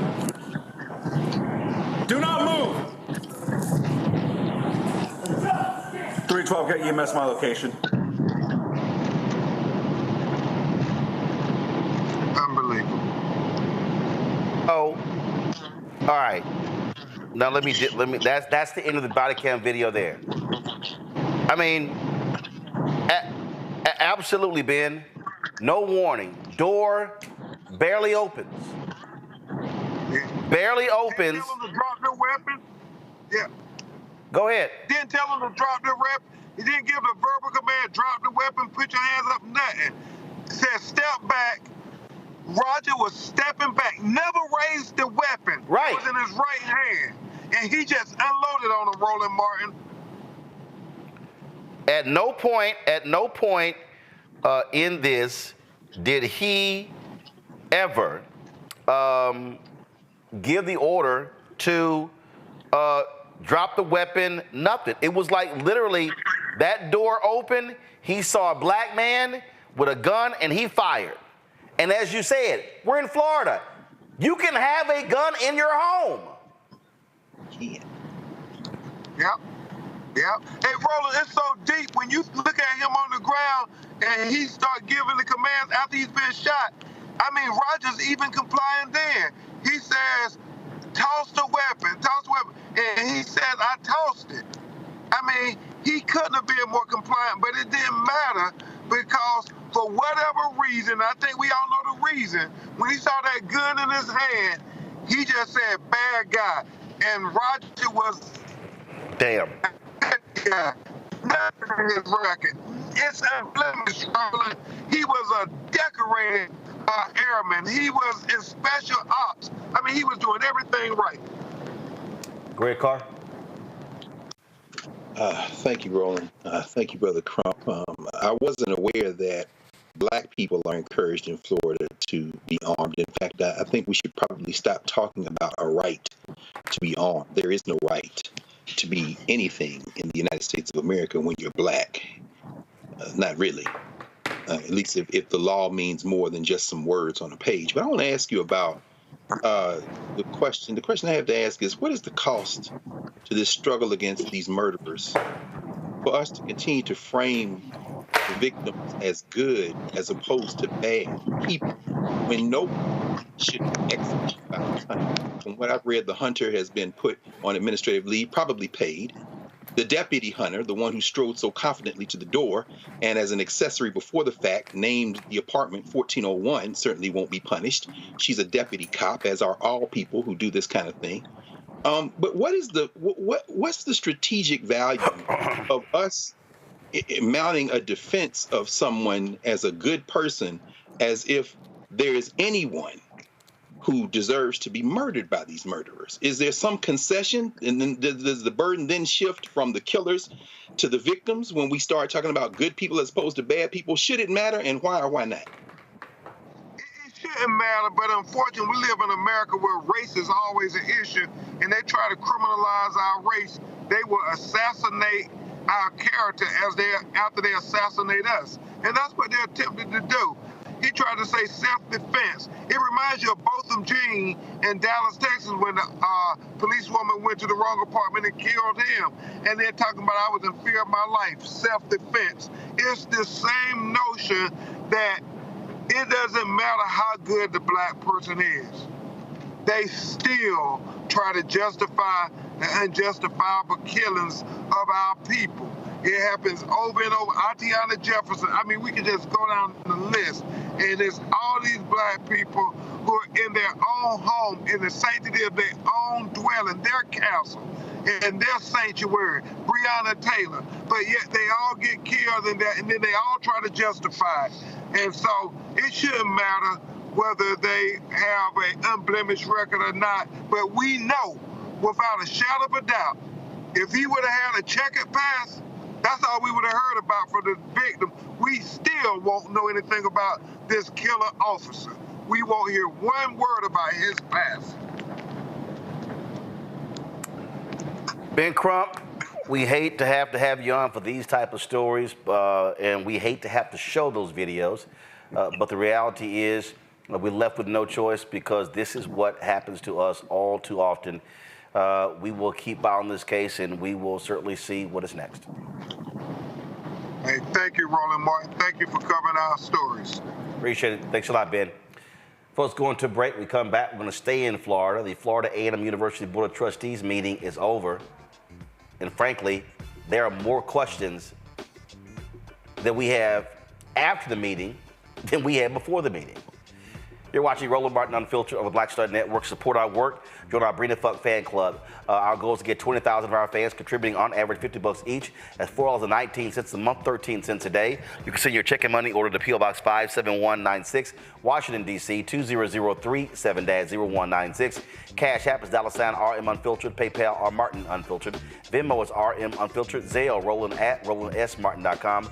Roland at RolandMartinUnfiltered.com. We'll be right back. I'm Dr. Greg Carr, and coming up on the next Black Table, thinking about the Black freedom movement in a global way. Dr. John Monroe joins us to discuss his book, The Anti-Colonial Front, which maps the social justice movement in the United States and its impact internationally, from Asia to Africa, and how movements like anti-communism were used to slow down racial equality, like critical race theory today. Critical race theory today, communism back then, that's essentially mobilized to shut down any challenges to a given system of power. Connecting the civil rights movement to colonialism on the next Black Table, exclusively here on the Black Star Network. Fanbase is pioneering a new era of social media for the creator economy. This next generation social media app with over 600,000 users is raising $17 million, and now is your chance to invest. For details on how to invest, visit startengine.com/fanbase or scan the QR code. Another way we're giving you the freedom to be you without limits. Hey, what's up? It's Sammy Roman. Hey, it's John Murray, the executive producer of the new Sherry Shepherd Talk Show. It's me, Sherry Shepherd, and you know what you're watching, Roland Martin Unfiltered.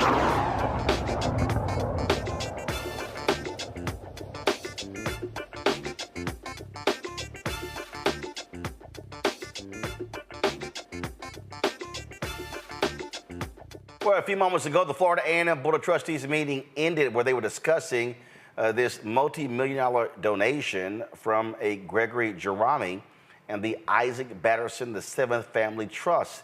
The check presentation took place this weekend, where he also was the commencement speaker. It is the largest donation given to Florida A&M and certainly one of the largest to an HBCU in history. The board had an emergency meeting today because there have been so many questions surrounding this particular gift. This here was the video of Florida A&M released on social media about this donation. Turn the audio up, please.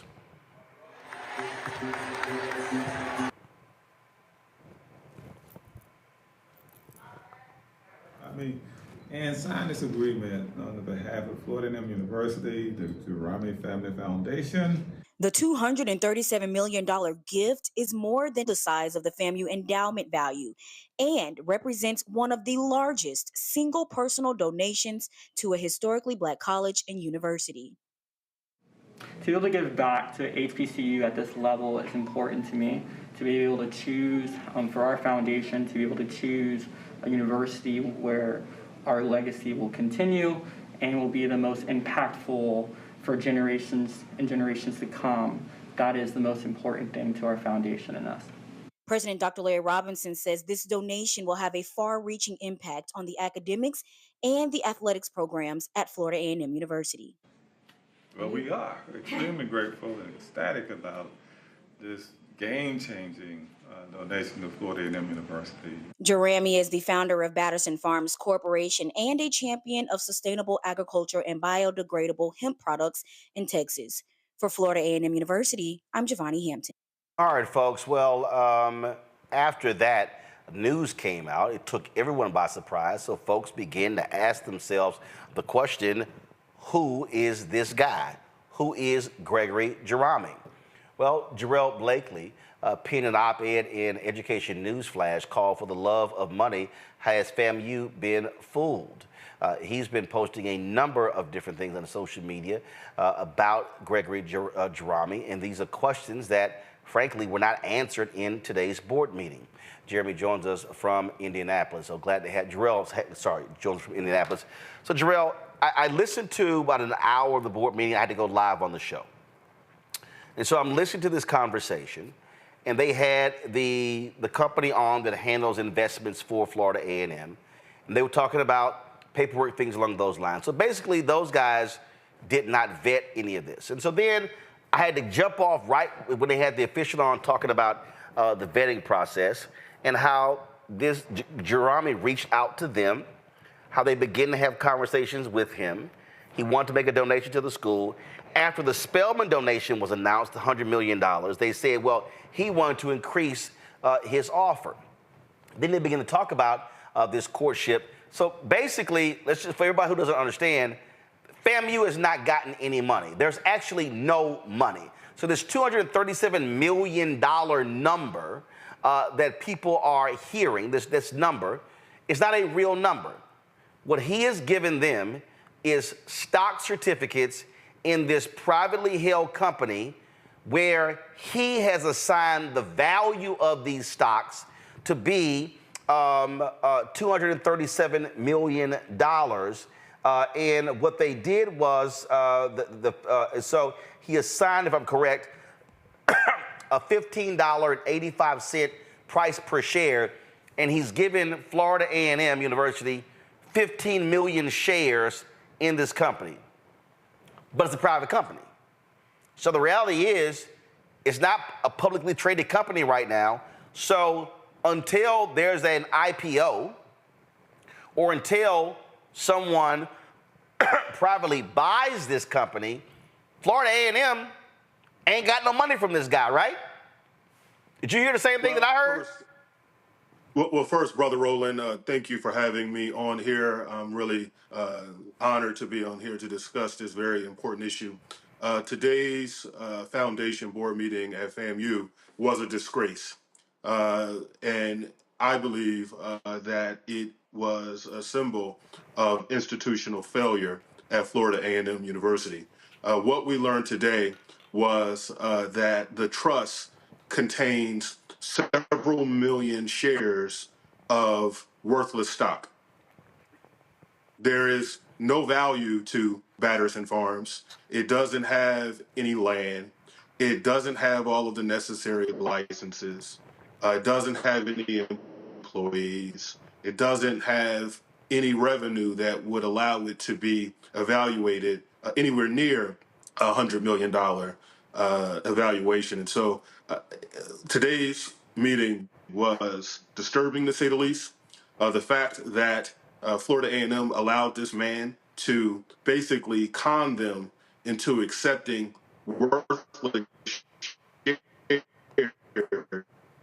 led the president and leadership to not share this with their board, either the foundation board or the university board, because of a NDA is quite frankly preposterous. For FAMU to basically share that they received a worthless gift, I mean, right. It means nothing. I mean, it's completely. I mean, this just for everybody who's watching.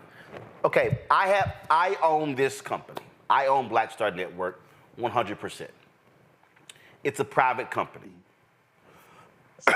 If I right now, I could say, I'm going to gift Texas Southern University, I'm going to gift Paul Quinn College 15 million shares of stock in the Black Star Network.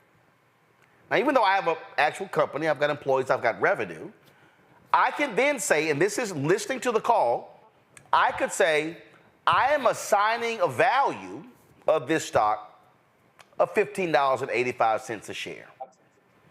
I could just do it on my own. No one, because what happens is, unless there's an IPO, then you can call it whatever you want to call it. That's what this guy has done. Well, so let me actually. And then, Jarrell, when I was listening, here's what I never heard, and I was waiting on it. Did FAMU leadership ever visit this guy's company? Did they ever visit his office?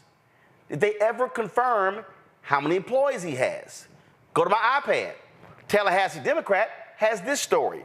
Woman listed as co-CEO with FAMU donor says she never worked for him.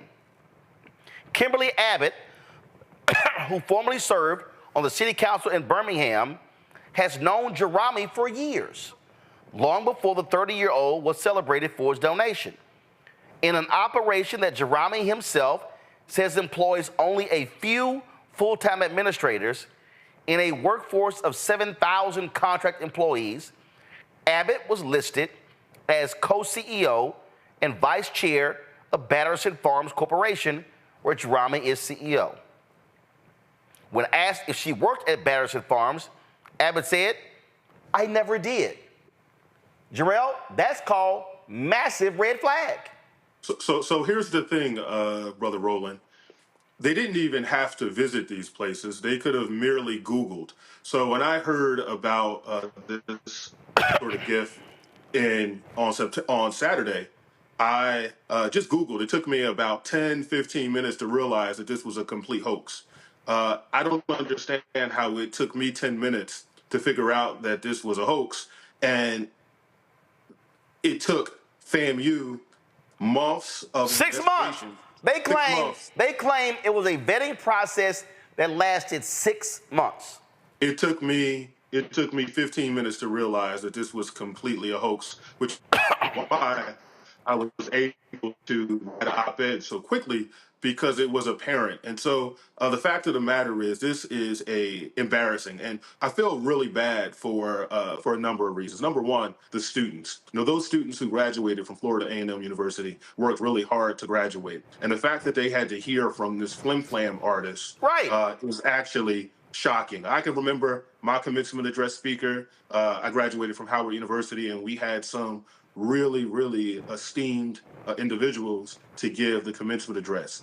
The fact that a university like FAMU did not do their due diligence and allowed this man to con them. Listen, the president of, what's that? Well, but for the people who are on the call, here's what's even crazy.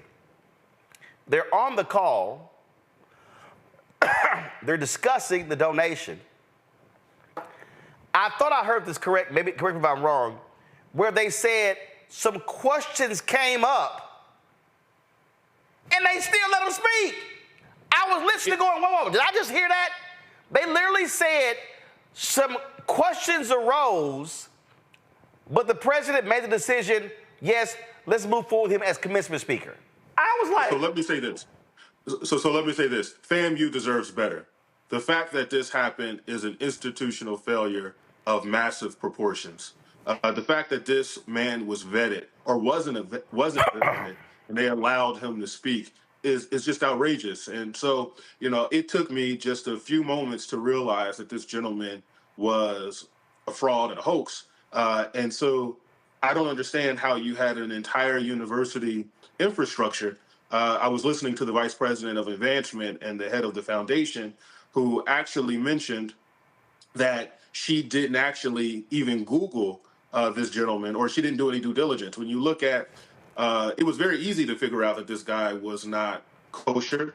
When you look at what he did at Coastal Carolina University, they could literally pick up the phone and call the advancement office to say, hey, what's the deal with someone who is giving this large amount to FAMU? And so overall, I just want to say FAMU deserves so much more. And for folks who think that I'm picking on FAMU, I'm a Howard graduate. If this happened at Howard, I would do the exact same thing. I just think that it speaks to a culture at FAMU's leadership that allows themselves to be conned when they literally could have spent 15 minutes or 10 minutes and realized this was not to be. I mean, let's be clear. So, you pulled us up. First of all, the guy just created a website. I mean, if you do a search, it is as if this guy's a ghost. But when you pull stuff up, and I'm just sort of shaking my head, going, what in the hell were the FAMU folks doing? And of course, the president now says they're putting this thing, on ice. But I'm still I'm still trying to understand some basic things. What does he have a real business? Have you seen it? Have you been to the offices? No. He supposedly is, the stocks are in hydroponic and agriculture business. Have you seen any of it? Has anybody with Florida A&M physically said, yes, we visited his corporate office, we saw the farms, we met with workers? On that, everything I heard in that call, nobody ever said that. When I got off after about an hour, did you hear anybody say that? No. So that is what's actually outrageous. The fact of the matter is you have an advancement office. You have a president. And the fact that the president did not let the board know is malfeasance of a highest level. I can tell you that it's incompetence. And I'll just say this, FAMU deserves better. The fact that an esteemed university that was led by so many great people has fallen to these sort of levels is really a shame. The class of 2024 had a very difficult time. They started college in the middle of a pandemic, and they deserve to have a commencement address, speaker. So I'll tell you what, I am willing for nothing. I actually make a donation. I am willing to give a commencement address at Florida A&M University so that they can hear from someone who basically did more work to uncover this than the university that they were educated at. I mean, hell, I spoke Saturday at Wilberforce graduation, and I've done Stillman, South Carolina State, Lane. I got a real resume. This dude ain't got no resume. I mean, this Batterson Farms, the Seventh, the Family Trust, all this stuff sounds great, and it's just like, what are y'all talking about? I'm going to say this: if you are familiar with New Jack City, there's a scene when Nino Brown is in the boardroom where he's going around saying nobody know nothing. I mean, the fact of the matter is how this could happen is an institutional disgrace. And I'm not picking on FAMU. You know, the fact of the matter is it doesn't take a PhD in nuclear chemistry like the president of the university has to figure this out. It took me 15 minutes. And I can tell you that I appreciate some of the phone calls that I've gotten from the Rattler Nation thanking me for this. But I can also say that I was a little disturbed by some of the social media venom from some rattlers who... Oh, man, they were dogging you, bro. Mind your... First of all, listen, let's just be real frank. Let's be like, where'd you go to college? I went to Howard University. Okay, all right. So you went to HBCU. Listen, I went to Texas A&M. And HBCU folk are protective about their individual school and HBCUs as opposed to, let's deal with the truth. And there were people who were attacking you, they were attacking others, as opposed to finding out the truth. And you've been posting a number of different stuff like, is this the house he live in? Is this the farm? I think you posted one item where he supposedly said he bought some farm or something and the property is still not sold. The thing never went through. I saw one story where he reached out to the University of Texas and they basically laughed at his ass.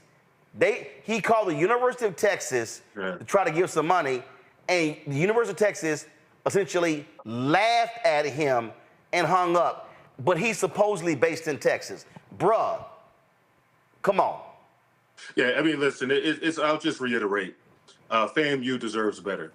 This is, in the board meeting today, was an embarrassment. You tweeted a tie for an audit is nasty work. Well, explain that. What happened? Well, what happened is one of the board members was suggesting that they do an audit to evaluate how they got here. And it was a tie for like 10 minutes. And someone texted no, which broke the tie. Then there was another motion for another sort of audit, and it passed. But the fact of the matter is, the fact that FAMU board and the president allow that board to go out in public like that and represent the university like that is shameful. I work in nonprofit management. That's what I do for a living. I'm a manager in a educational nonprofit. If I embarrass my board like that, I wouldn't have a job. And I can tell you that if everybody just goes along like this is no big deal, the fact of the matter is this university trumpeted in a consistent way the fact that they got $250 million when they really received nothing. So there has to be some consequence for folks who allow this to happen. They got sheets of paper. Let's go to my panel. Greg Carr, you first. You on mute, Greg. Thank you, Roland. There you go. And it's good to see you, Brother Jarrell. Yeah, I used to be a student of Dr. Carr, by the way. I took a class with Dr. Carr at Howard. Absolutely. That's absolutely right. It's good to see you, brother. And it's good to see you continuing the great work that I encountered when you were at the university, man. It's good to see you in that regard. My question has to do with, I guess I could frame it by saying we don't have all the facts. I mean, we can certainly lots of things circumstantial. What would your best advice be to Florida A&M or any black institution for that matter who finds itself in a situation where they have received at least the promise of a gift like this, and now everybody is basically deciding that there is no gift, there is no money? I mean, what would you suggest to be their best course of action at this point until the facts come out? Because we know the facts have not yet been established. Well, first I'll say, Dr. Carr, that some of the facts are out. So we do know that the family trust consists of 15 million shares of Batterson Farms. We do know that Batterson Farms doesn't have the licenses required to grow hemp, does not have any employees, does not have any properties. And so we know that just because you say a company is worth $1 billion doesn't make it so. And so, I mean, I think it's important to deal with that. But on the second level, and then also there's just some questions, and I think research and articles have proven that Mr. Germany is not who he says he is, or he doesn't have the personal wealth that he has. So those are two facts that I think are important to consider. To your second part of your question about what advice I would have, I would give them the same advice that I would give any institution: to do their due diligence, to ensure that they're doing the proper sort of research and vetting to ensure that something like this could never happen. Quite frankly, it doesn't take a rocket scientist to realize that this was a situation that was not real. Well, here's a perfect example. Jarrell, hold on 1 second. Jarrell, hold on. This is from the Tallahassee. Again, this is the deal. In a media availability arranged by FAMU Monday, Jerami told the Tallahassee Democrat that Abbott, quote, left us maybe about a couple of months, maybe about a month ago. She has more of an advisor role right now. She had some health issues. When asked later whether he would be surprised to hear Abbott said she was never an employee of Batterson Farms and never received any compensation as an employee, Jerami said, quote, nothing surprises me anymore. He described her duties as co-CEO as really just there to guide and give more advice, and she didn't do as much work as others in the company. Her compensation, he said, was given through penny stocks. Now, right there. So what people need to understand, Jarrell, when we talk about penny stocks, first of all, penny stocks are publicly traded companies. So I think what people don't realize is I can right now go out and I can go buy a shell company. I can go buy and create a publicly traded company, and I could be trading on with penny stocks. This article right here shows you how he gets caught in a lie. So if you paid her through penny stocks, what was the publicly traded company? What were the stocks? This woman is listed as co-CEO. She now says, I never served as CEO of the company. Hello, that's red flag. And so what I don't understand is how did the FAMU board today not vote to call for an extensive examination and investigation and literally track these things down. By the way, according to the same story, there was supposed to be a meeting on Wednesday. You see it right here. On Wednesday, a FAMU spokesperson invited the Tallahassee Democrat to meet with Jerami and officials of the university's foundation office, but moments before it was scheduled to begin, a FAMU official said it was canceled because, quote, something came up, unquote. He said any future interview, quote, was unpaused. I'm sorry, that's a joke. Yeah, and I do want to say this. So I want to answer the second part of Brother Carr's, which is like an alpha sort of meeting here. Well, that's how it always happens, but go ahead. Absolutely. So I will say this to Dr. Carr's point. It's important to do your due diligence, and it's also important to inform your board. I think that is a massive failure on this part. The fact that the foundation board and the university board was not informed is a failure of just massive proportions. The fact that the president is saying that they couldn't tell their board because they had an NDA is crazy. The fact of the matter is the president is an employee of the board. Yeah. So that's just pure board governance and just pure, organizational governance. And the fact that he thought it was appropriate to say, hey, we couldn't tell you because we had an NDA. You can't do anything. And you are a state institution. And so even though you are Florida A&M and you sign a NDA, somebody in the state of Florida has the authority to review the NDA. You're a state institution. You can't just hide behind an NDA. Yeah, and I'm going to say this again, and it's really important. This did not take a lot of work, right? Like, I knew immediately that this was bizarre. And within 15 minutes, I realized it was completely a joke. Right here. When contacted by the Tallahassee Democrat, the head of the Texas Hemp Growers Association said he had not heard of Batterson Farms Corporation or Jerami. Now, if you're supposed to be a big-time hemp grower, the Texas Hemp Growers Association might know who you are.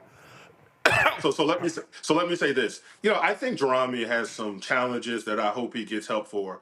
I don't necessarily blame Jerami because it's obvious that he needs help. Right. Who I do blame is the university that allowed themselves to be a pawn. Yep. The fact that they didn't do their due diligence and allowed this man to give a commencement address. That, for me, speaks to massive institutional failures that has to change. FAMU deserves better. And not only that, you don't deserve this. Not only that, Kim Godwin, who at the time was the president of ABC News, of course, was out the next day, sent 2 camera crews to the graduation to cover it. So, Reese, go. Mr. Blakely, thank you for being here. I think it's strange that FAMU did less due diligence than Risa Tisa did in Who the F Did I Marry on TikTok. But thanks to, and part of your voice around this has brought attention to a very bizarre and strange scam, it appears. I just want to get your thoughts on the layer of protection and the defensiveness people seem to have around you specifically calling this out for what seemed pretty outrageous from the start, and people's willingness to call themselves digging up dirt on you as opposed to focusing on the issue at hand, which is it looked like FAMU was being scammed. And have you gotten any retractions or apologies for the people who were dragging you on the social media about this? Well, I'll just say that people are kind of quiet. I haven't really heard anything recently since the board meeting because it turns out I was 100% right. I don't purport to be perfect. I'm not purporting to be a saint. I've done things that I've regretted. But quite frankly, this isn't about me. And folks are engaging in ad hominem attacks. Don't make the story about me. Make the story about what I'm saying about FAMU. And so it doesn't matter who I call what or what I did when I was an elected official. That's in the past. I've moved on. The fact of the matter is I should not have had to say this. This should have been something that should have been captured months ago. The fact that this gentleman gave a commencement address And the fact that they didn't do their due diligence is the reason why they're here. It's not, in fact, it should have been someone at FAMU. It should have been someone in the audience that said, yo, this meeting, this commencement address is strange. Who's this guy? But the fact that the entire academic hierarchy at FAMU, folks with PhDs, law degrees, JDs, PhDs, MBAs, allowed themselves to allow this man to present a worthless check on the stage of FAMU's graduation and have Charlie Wilson's I'm Blessed and the OJ's For the Love of Money playing is shameful. Like, it's just, it's the most ridiculous thing ever. And the fact that they allow that to happen is the story, not who I called what when I was an elected official. Lauren? Jarrell, is there any possibility that FAMU had some sort of like Mackenzie Scott fever and thought that this was real? Have they ever gotten another donation that was even close to this type of donation? Well, I'll say that's a really good question. And so, I mean, the fact of the matter is HBCUs deserve this kind of money, and it's unfortunate that they don't get this kind of money. The highest contribution to a historically black college was a recent donation to Spelman College by the Stryker family of $100 million, which is the largest contribution to a historically black college ever. Compare that to Michael Bloomberg's philanthropy towards Johns Hopkins, where he has donated $3.5 billion to one university. That $3.5 billion is more than all of the HBCU's endowments combined. And so I think, you know, there's a desire. I can understand why one official was crying, because this type of investment would have been very transformational for Florida A&M University and other universities of similar stature. However, just because we want something to be true doesn't mean that it is. And it's incumbent upon the people who are paid to represent the university and to do their due diligence to do the right thing. And so I know that, for example, these types of investments just don't fall from the sky. For example, the Stryker endowment that was given to the Spelman College, that Stryker has been on the board for 30 years, and they have given countless money before that $100 million donation. And so for FAMU to think that someone was going to basically walk off the street and say, hey, I'm going to give you $250 million, particularly when that person has no track record, you never heard of them before, speaks to a level of gullibility that is actually breathtaking and really, really shameful. If I was a board member next week when the full board convenes, I'd be wanting some answers. And if I didn't get any legitimate answers, I'd be telling folks, we'll send your box in the mail, you know, go home and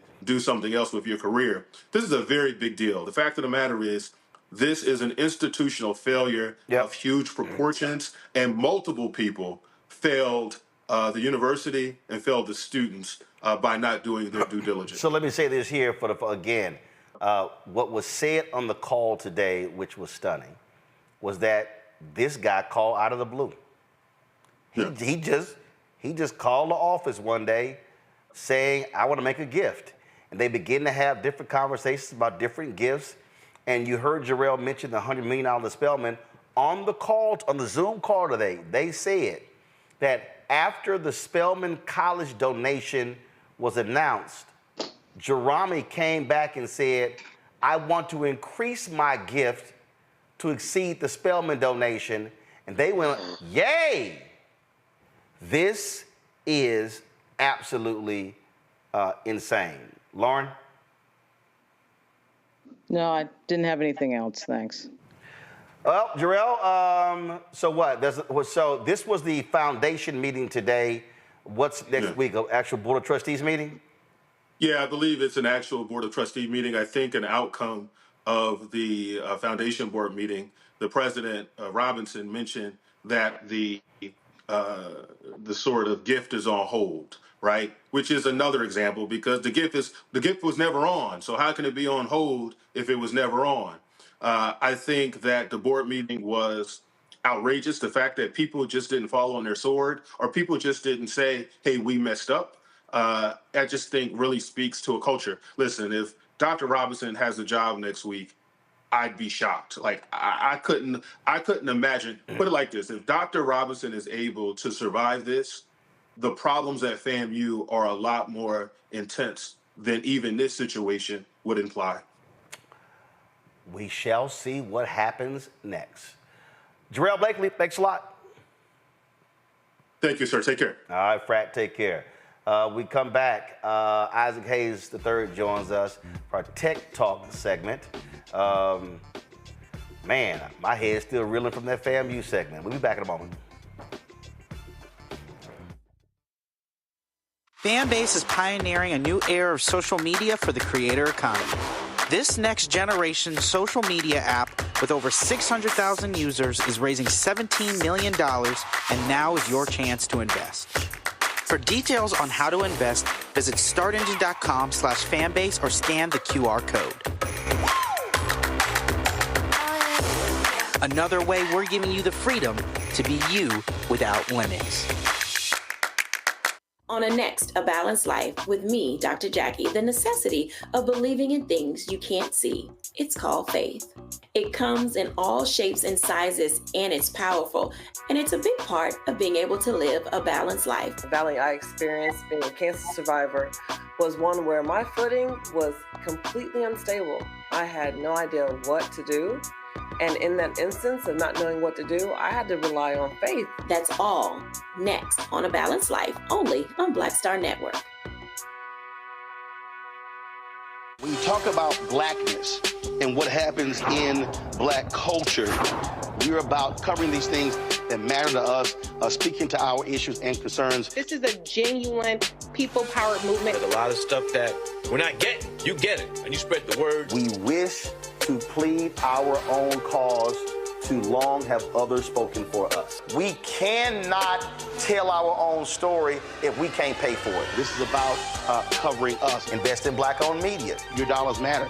We don't have to keep asking them to cover our stuff. So please support us in what we do, folks. We want to hit 2,000 people, $50 this month, raise $100,000. We're behind 100,000, so we want to hit that. Y'all money makes this possible. Check some money orders. Go to P.O. Box 57196, Washington, D.C. 20037-0196. The Cash App is $RM Unfiltered. PayPal is R Martin Unfiltered. Venmo is RM Unfiltered. Zelle is Roland at RolandSMartin.com. Me, Sherry Shepard, with Sammy Roman. I'm Dr. Robin B., pharmacist and fitness coach, and you're watching Roland Martin Unfiltered.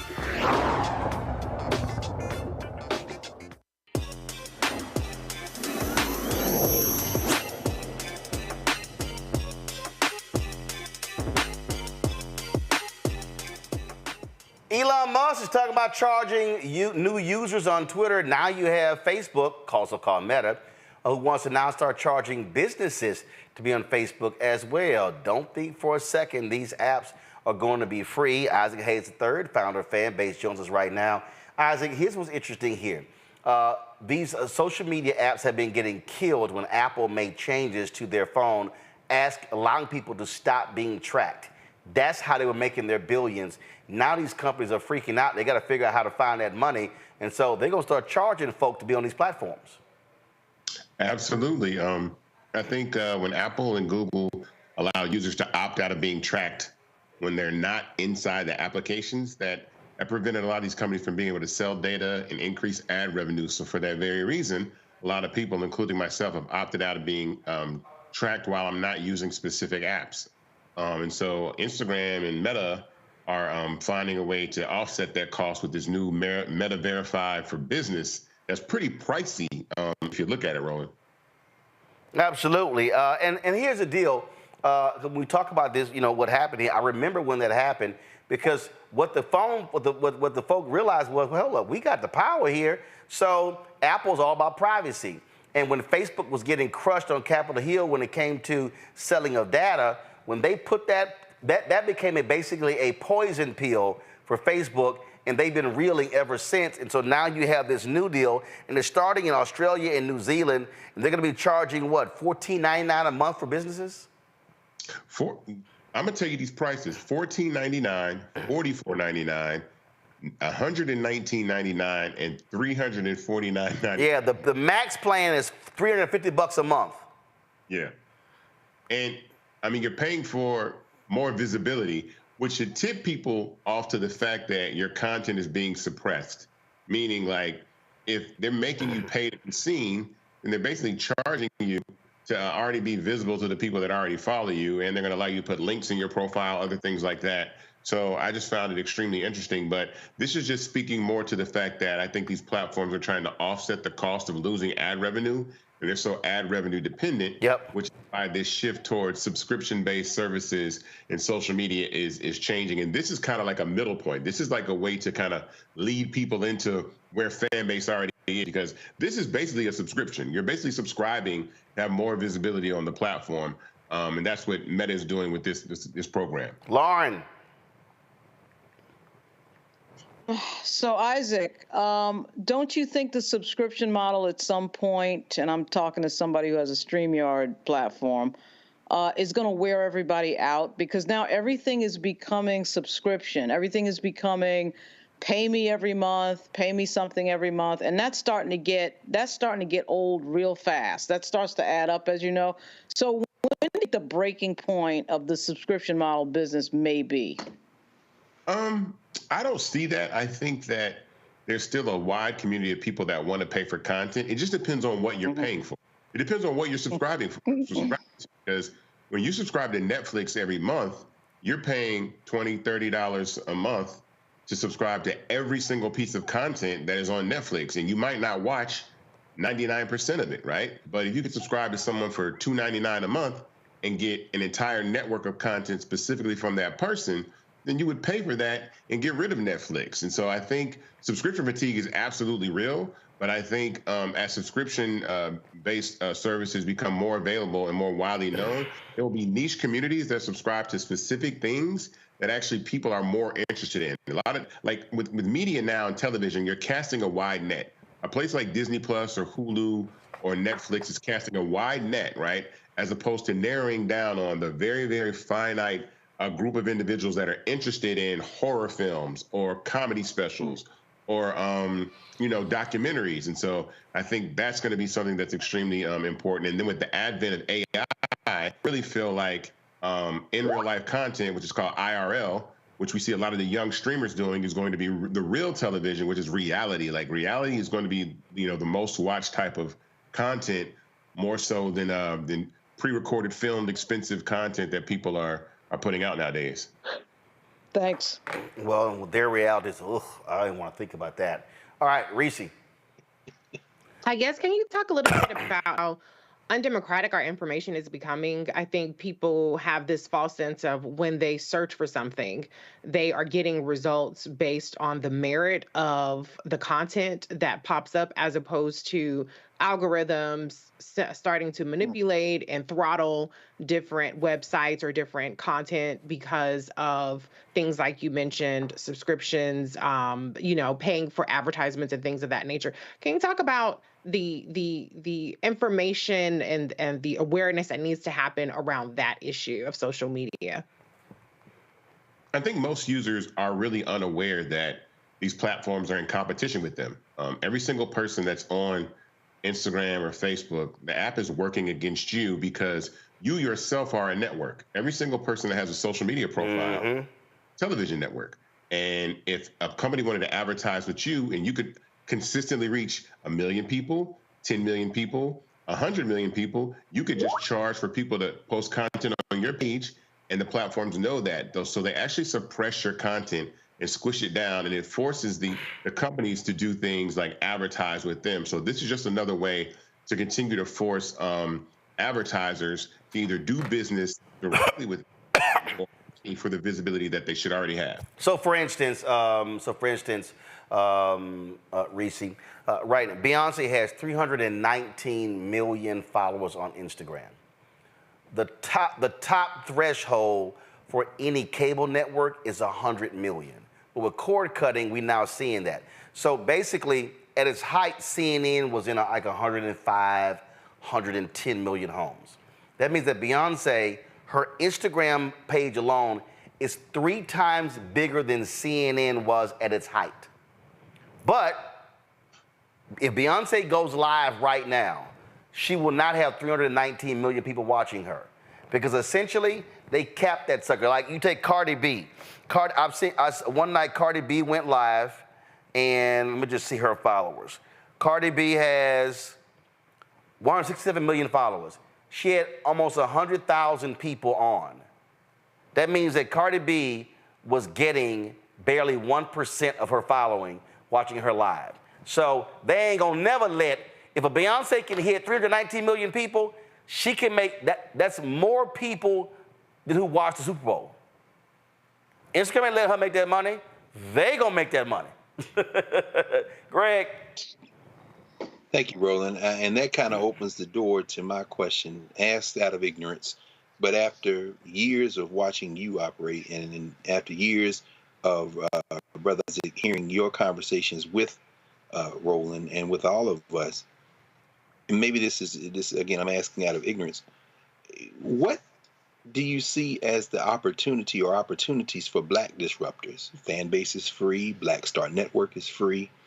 The idea that crowdsourcing financial support, while the push, as Roland has been doing now for quite some time, to get those advertising dollars with some success, and then continuing to hold out the promise and expectation that that success will improve. But what are some of the opportunities for disruption? And you know, like you said, what you said to Lauren about this fatigue, the subscription fatigue, you know more about it. I just feel like maybe like Lauren perhaps feels, if she asked the question, at some point people won't get sick of this. But what opportunities are there for the models like Fanbase, like Blacks, like those who are disrupting? Can there be some Black disruption in the midst of this kind of clawing at every penny people have for subscription basis? I say absolutely. I mean, I think infrastructure is what you're talking about, right? And so for the most part, all these infrastructures, these tech companies are owned by people that are not Black, right? So Roland has the Black Star Network. He's built an infrastructure that's Black owned.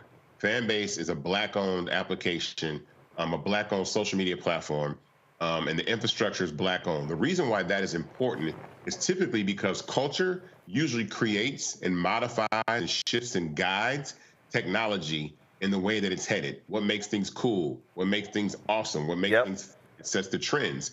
But then on the back end, who actually has ownership of that? So my design, Roland's design in building these platforms is that we can also be guides, but also protect our culture in a way that it's not exploited. There you go. Typically, when advertising is at play, right? And I say this all the time, with a platform like TikTok, right?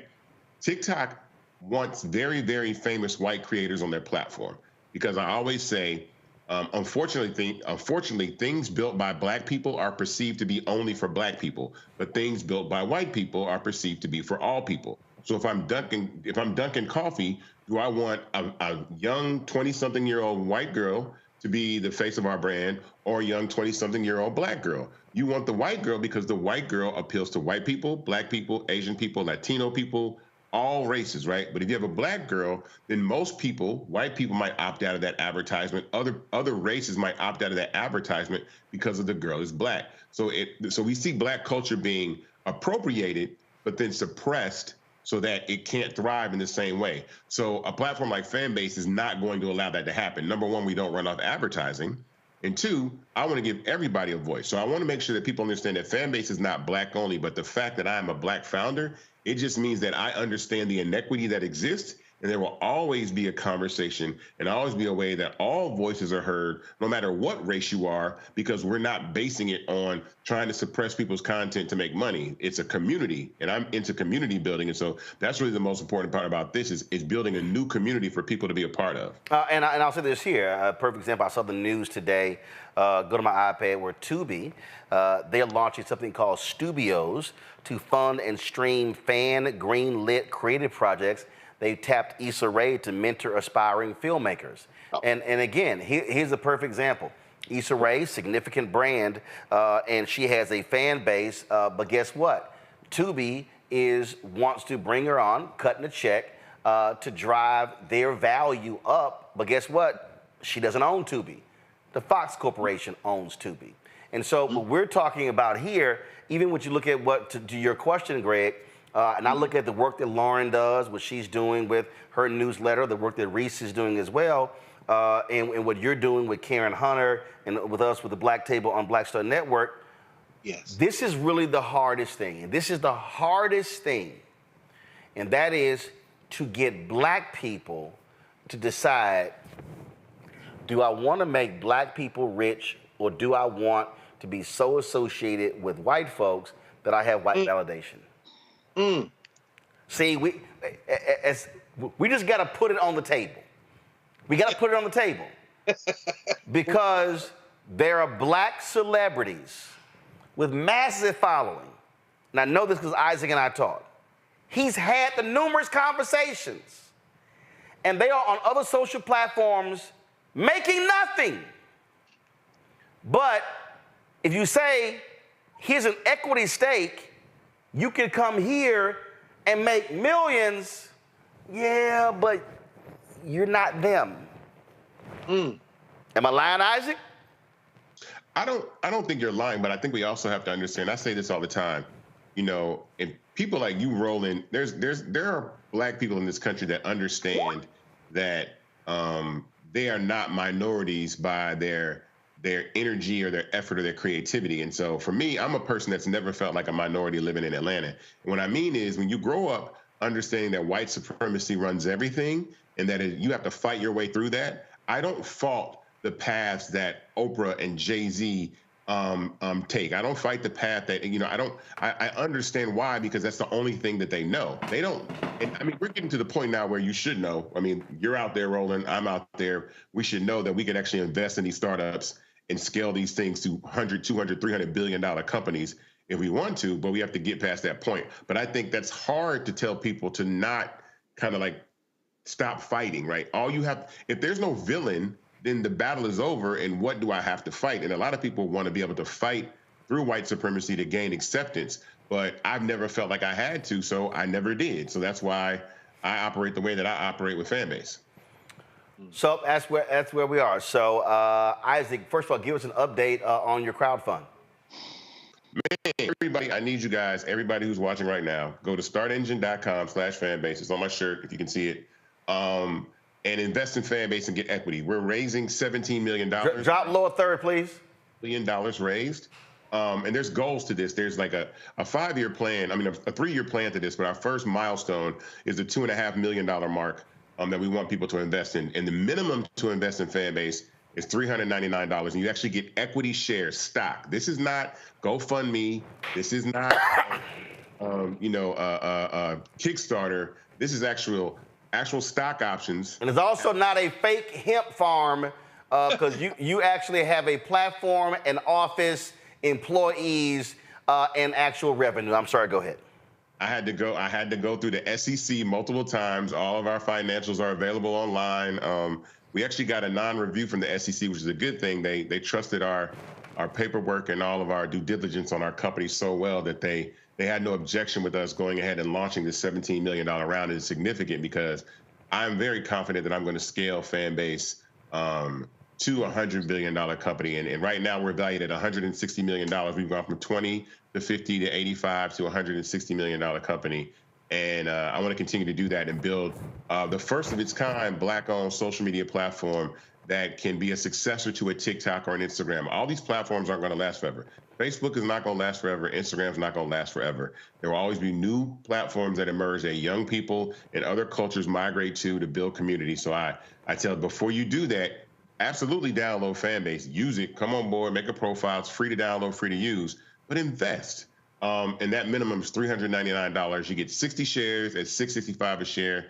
And I think it's an excellent opportunity for people to get on the cap table of a company that's continuing to scale and grow. We almost have 700,000 users. We're in 190 countries on iOS and Android. We've got some really cool functionality launching, especially next week. We got a whole new version of Live launching, so you won't be suppressed. When you go live to everybody that has Fanbase. It won't be capped by your following. So it doesn't matter who's on Fanbase. They'll be able to see your live, not based off your following. It'll be open to anybody. So if you want to DJ, if you want to do makeup, if you want to talk, have conversations or whatever, that's something that we'll be able to do And because we've reached this $1 million threshold, we'll be able to add RTMP streaming to the platform. So, Roland, your show will be able to be streamed on Fanbase coming soon, because now we've reached that threshold. So now the Black Star Network and Roland Martin Unfiltered can also be streamed live on Fanbase. And so I'm excited about that. And that's what investing does. It allows us to continue to build the company and scale the company. So go to startengine.com/Fanbase to invest. And I am excited about that because we stream right now on Facebook, on Twitter, on LinkedIn, sometimes on Instagram, obviously on YouTube as well, and is reaching folks across the platform. So we definitely want to reach Fanbase community. Isaac, I appreciate it, man. Thanks a lot. Thank you. All right, I know we went over time, but we had some wild stories today. Let me thank Reese. Let me thank Greg. Let me thank Lauren. We're going to stay on top of this NAACP suspension stuff. I got people texting me, tweeting me, saying it happened to me too.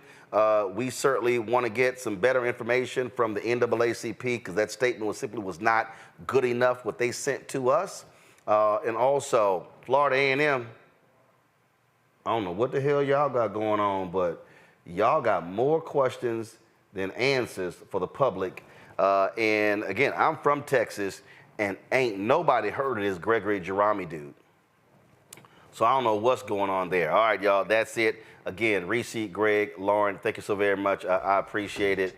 Glad to have y'all. Lauren, how you got Lauren sign off? How she keep coming on with that Virginia Tech hat? When she gonna wear a Virginia State hat? And speaking of that, y'all need to keep tweeting to tell Trump to keep his punk ass and Biden to agree to the debate, because Virginia State University is the first HBCU ever to get an invitation to host a presidential debate. And so Trump and Biden, if they gonna do, there's 3 debates they normally do. If they gonna do one, better damn sure do that one at Virginia State.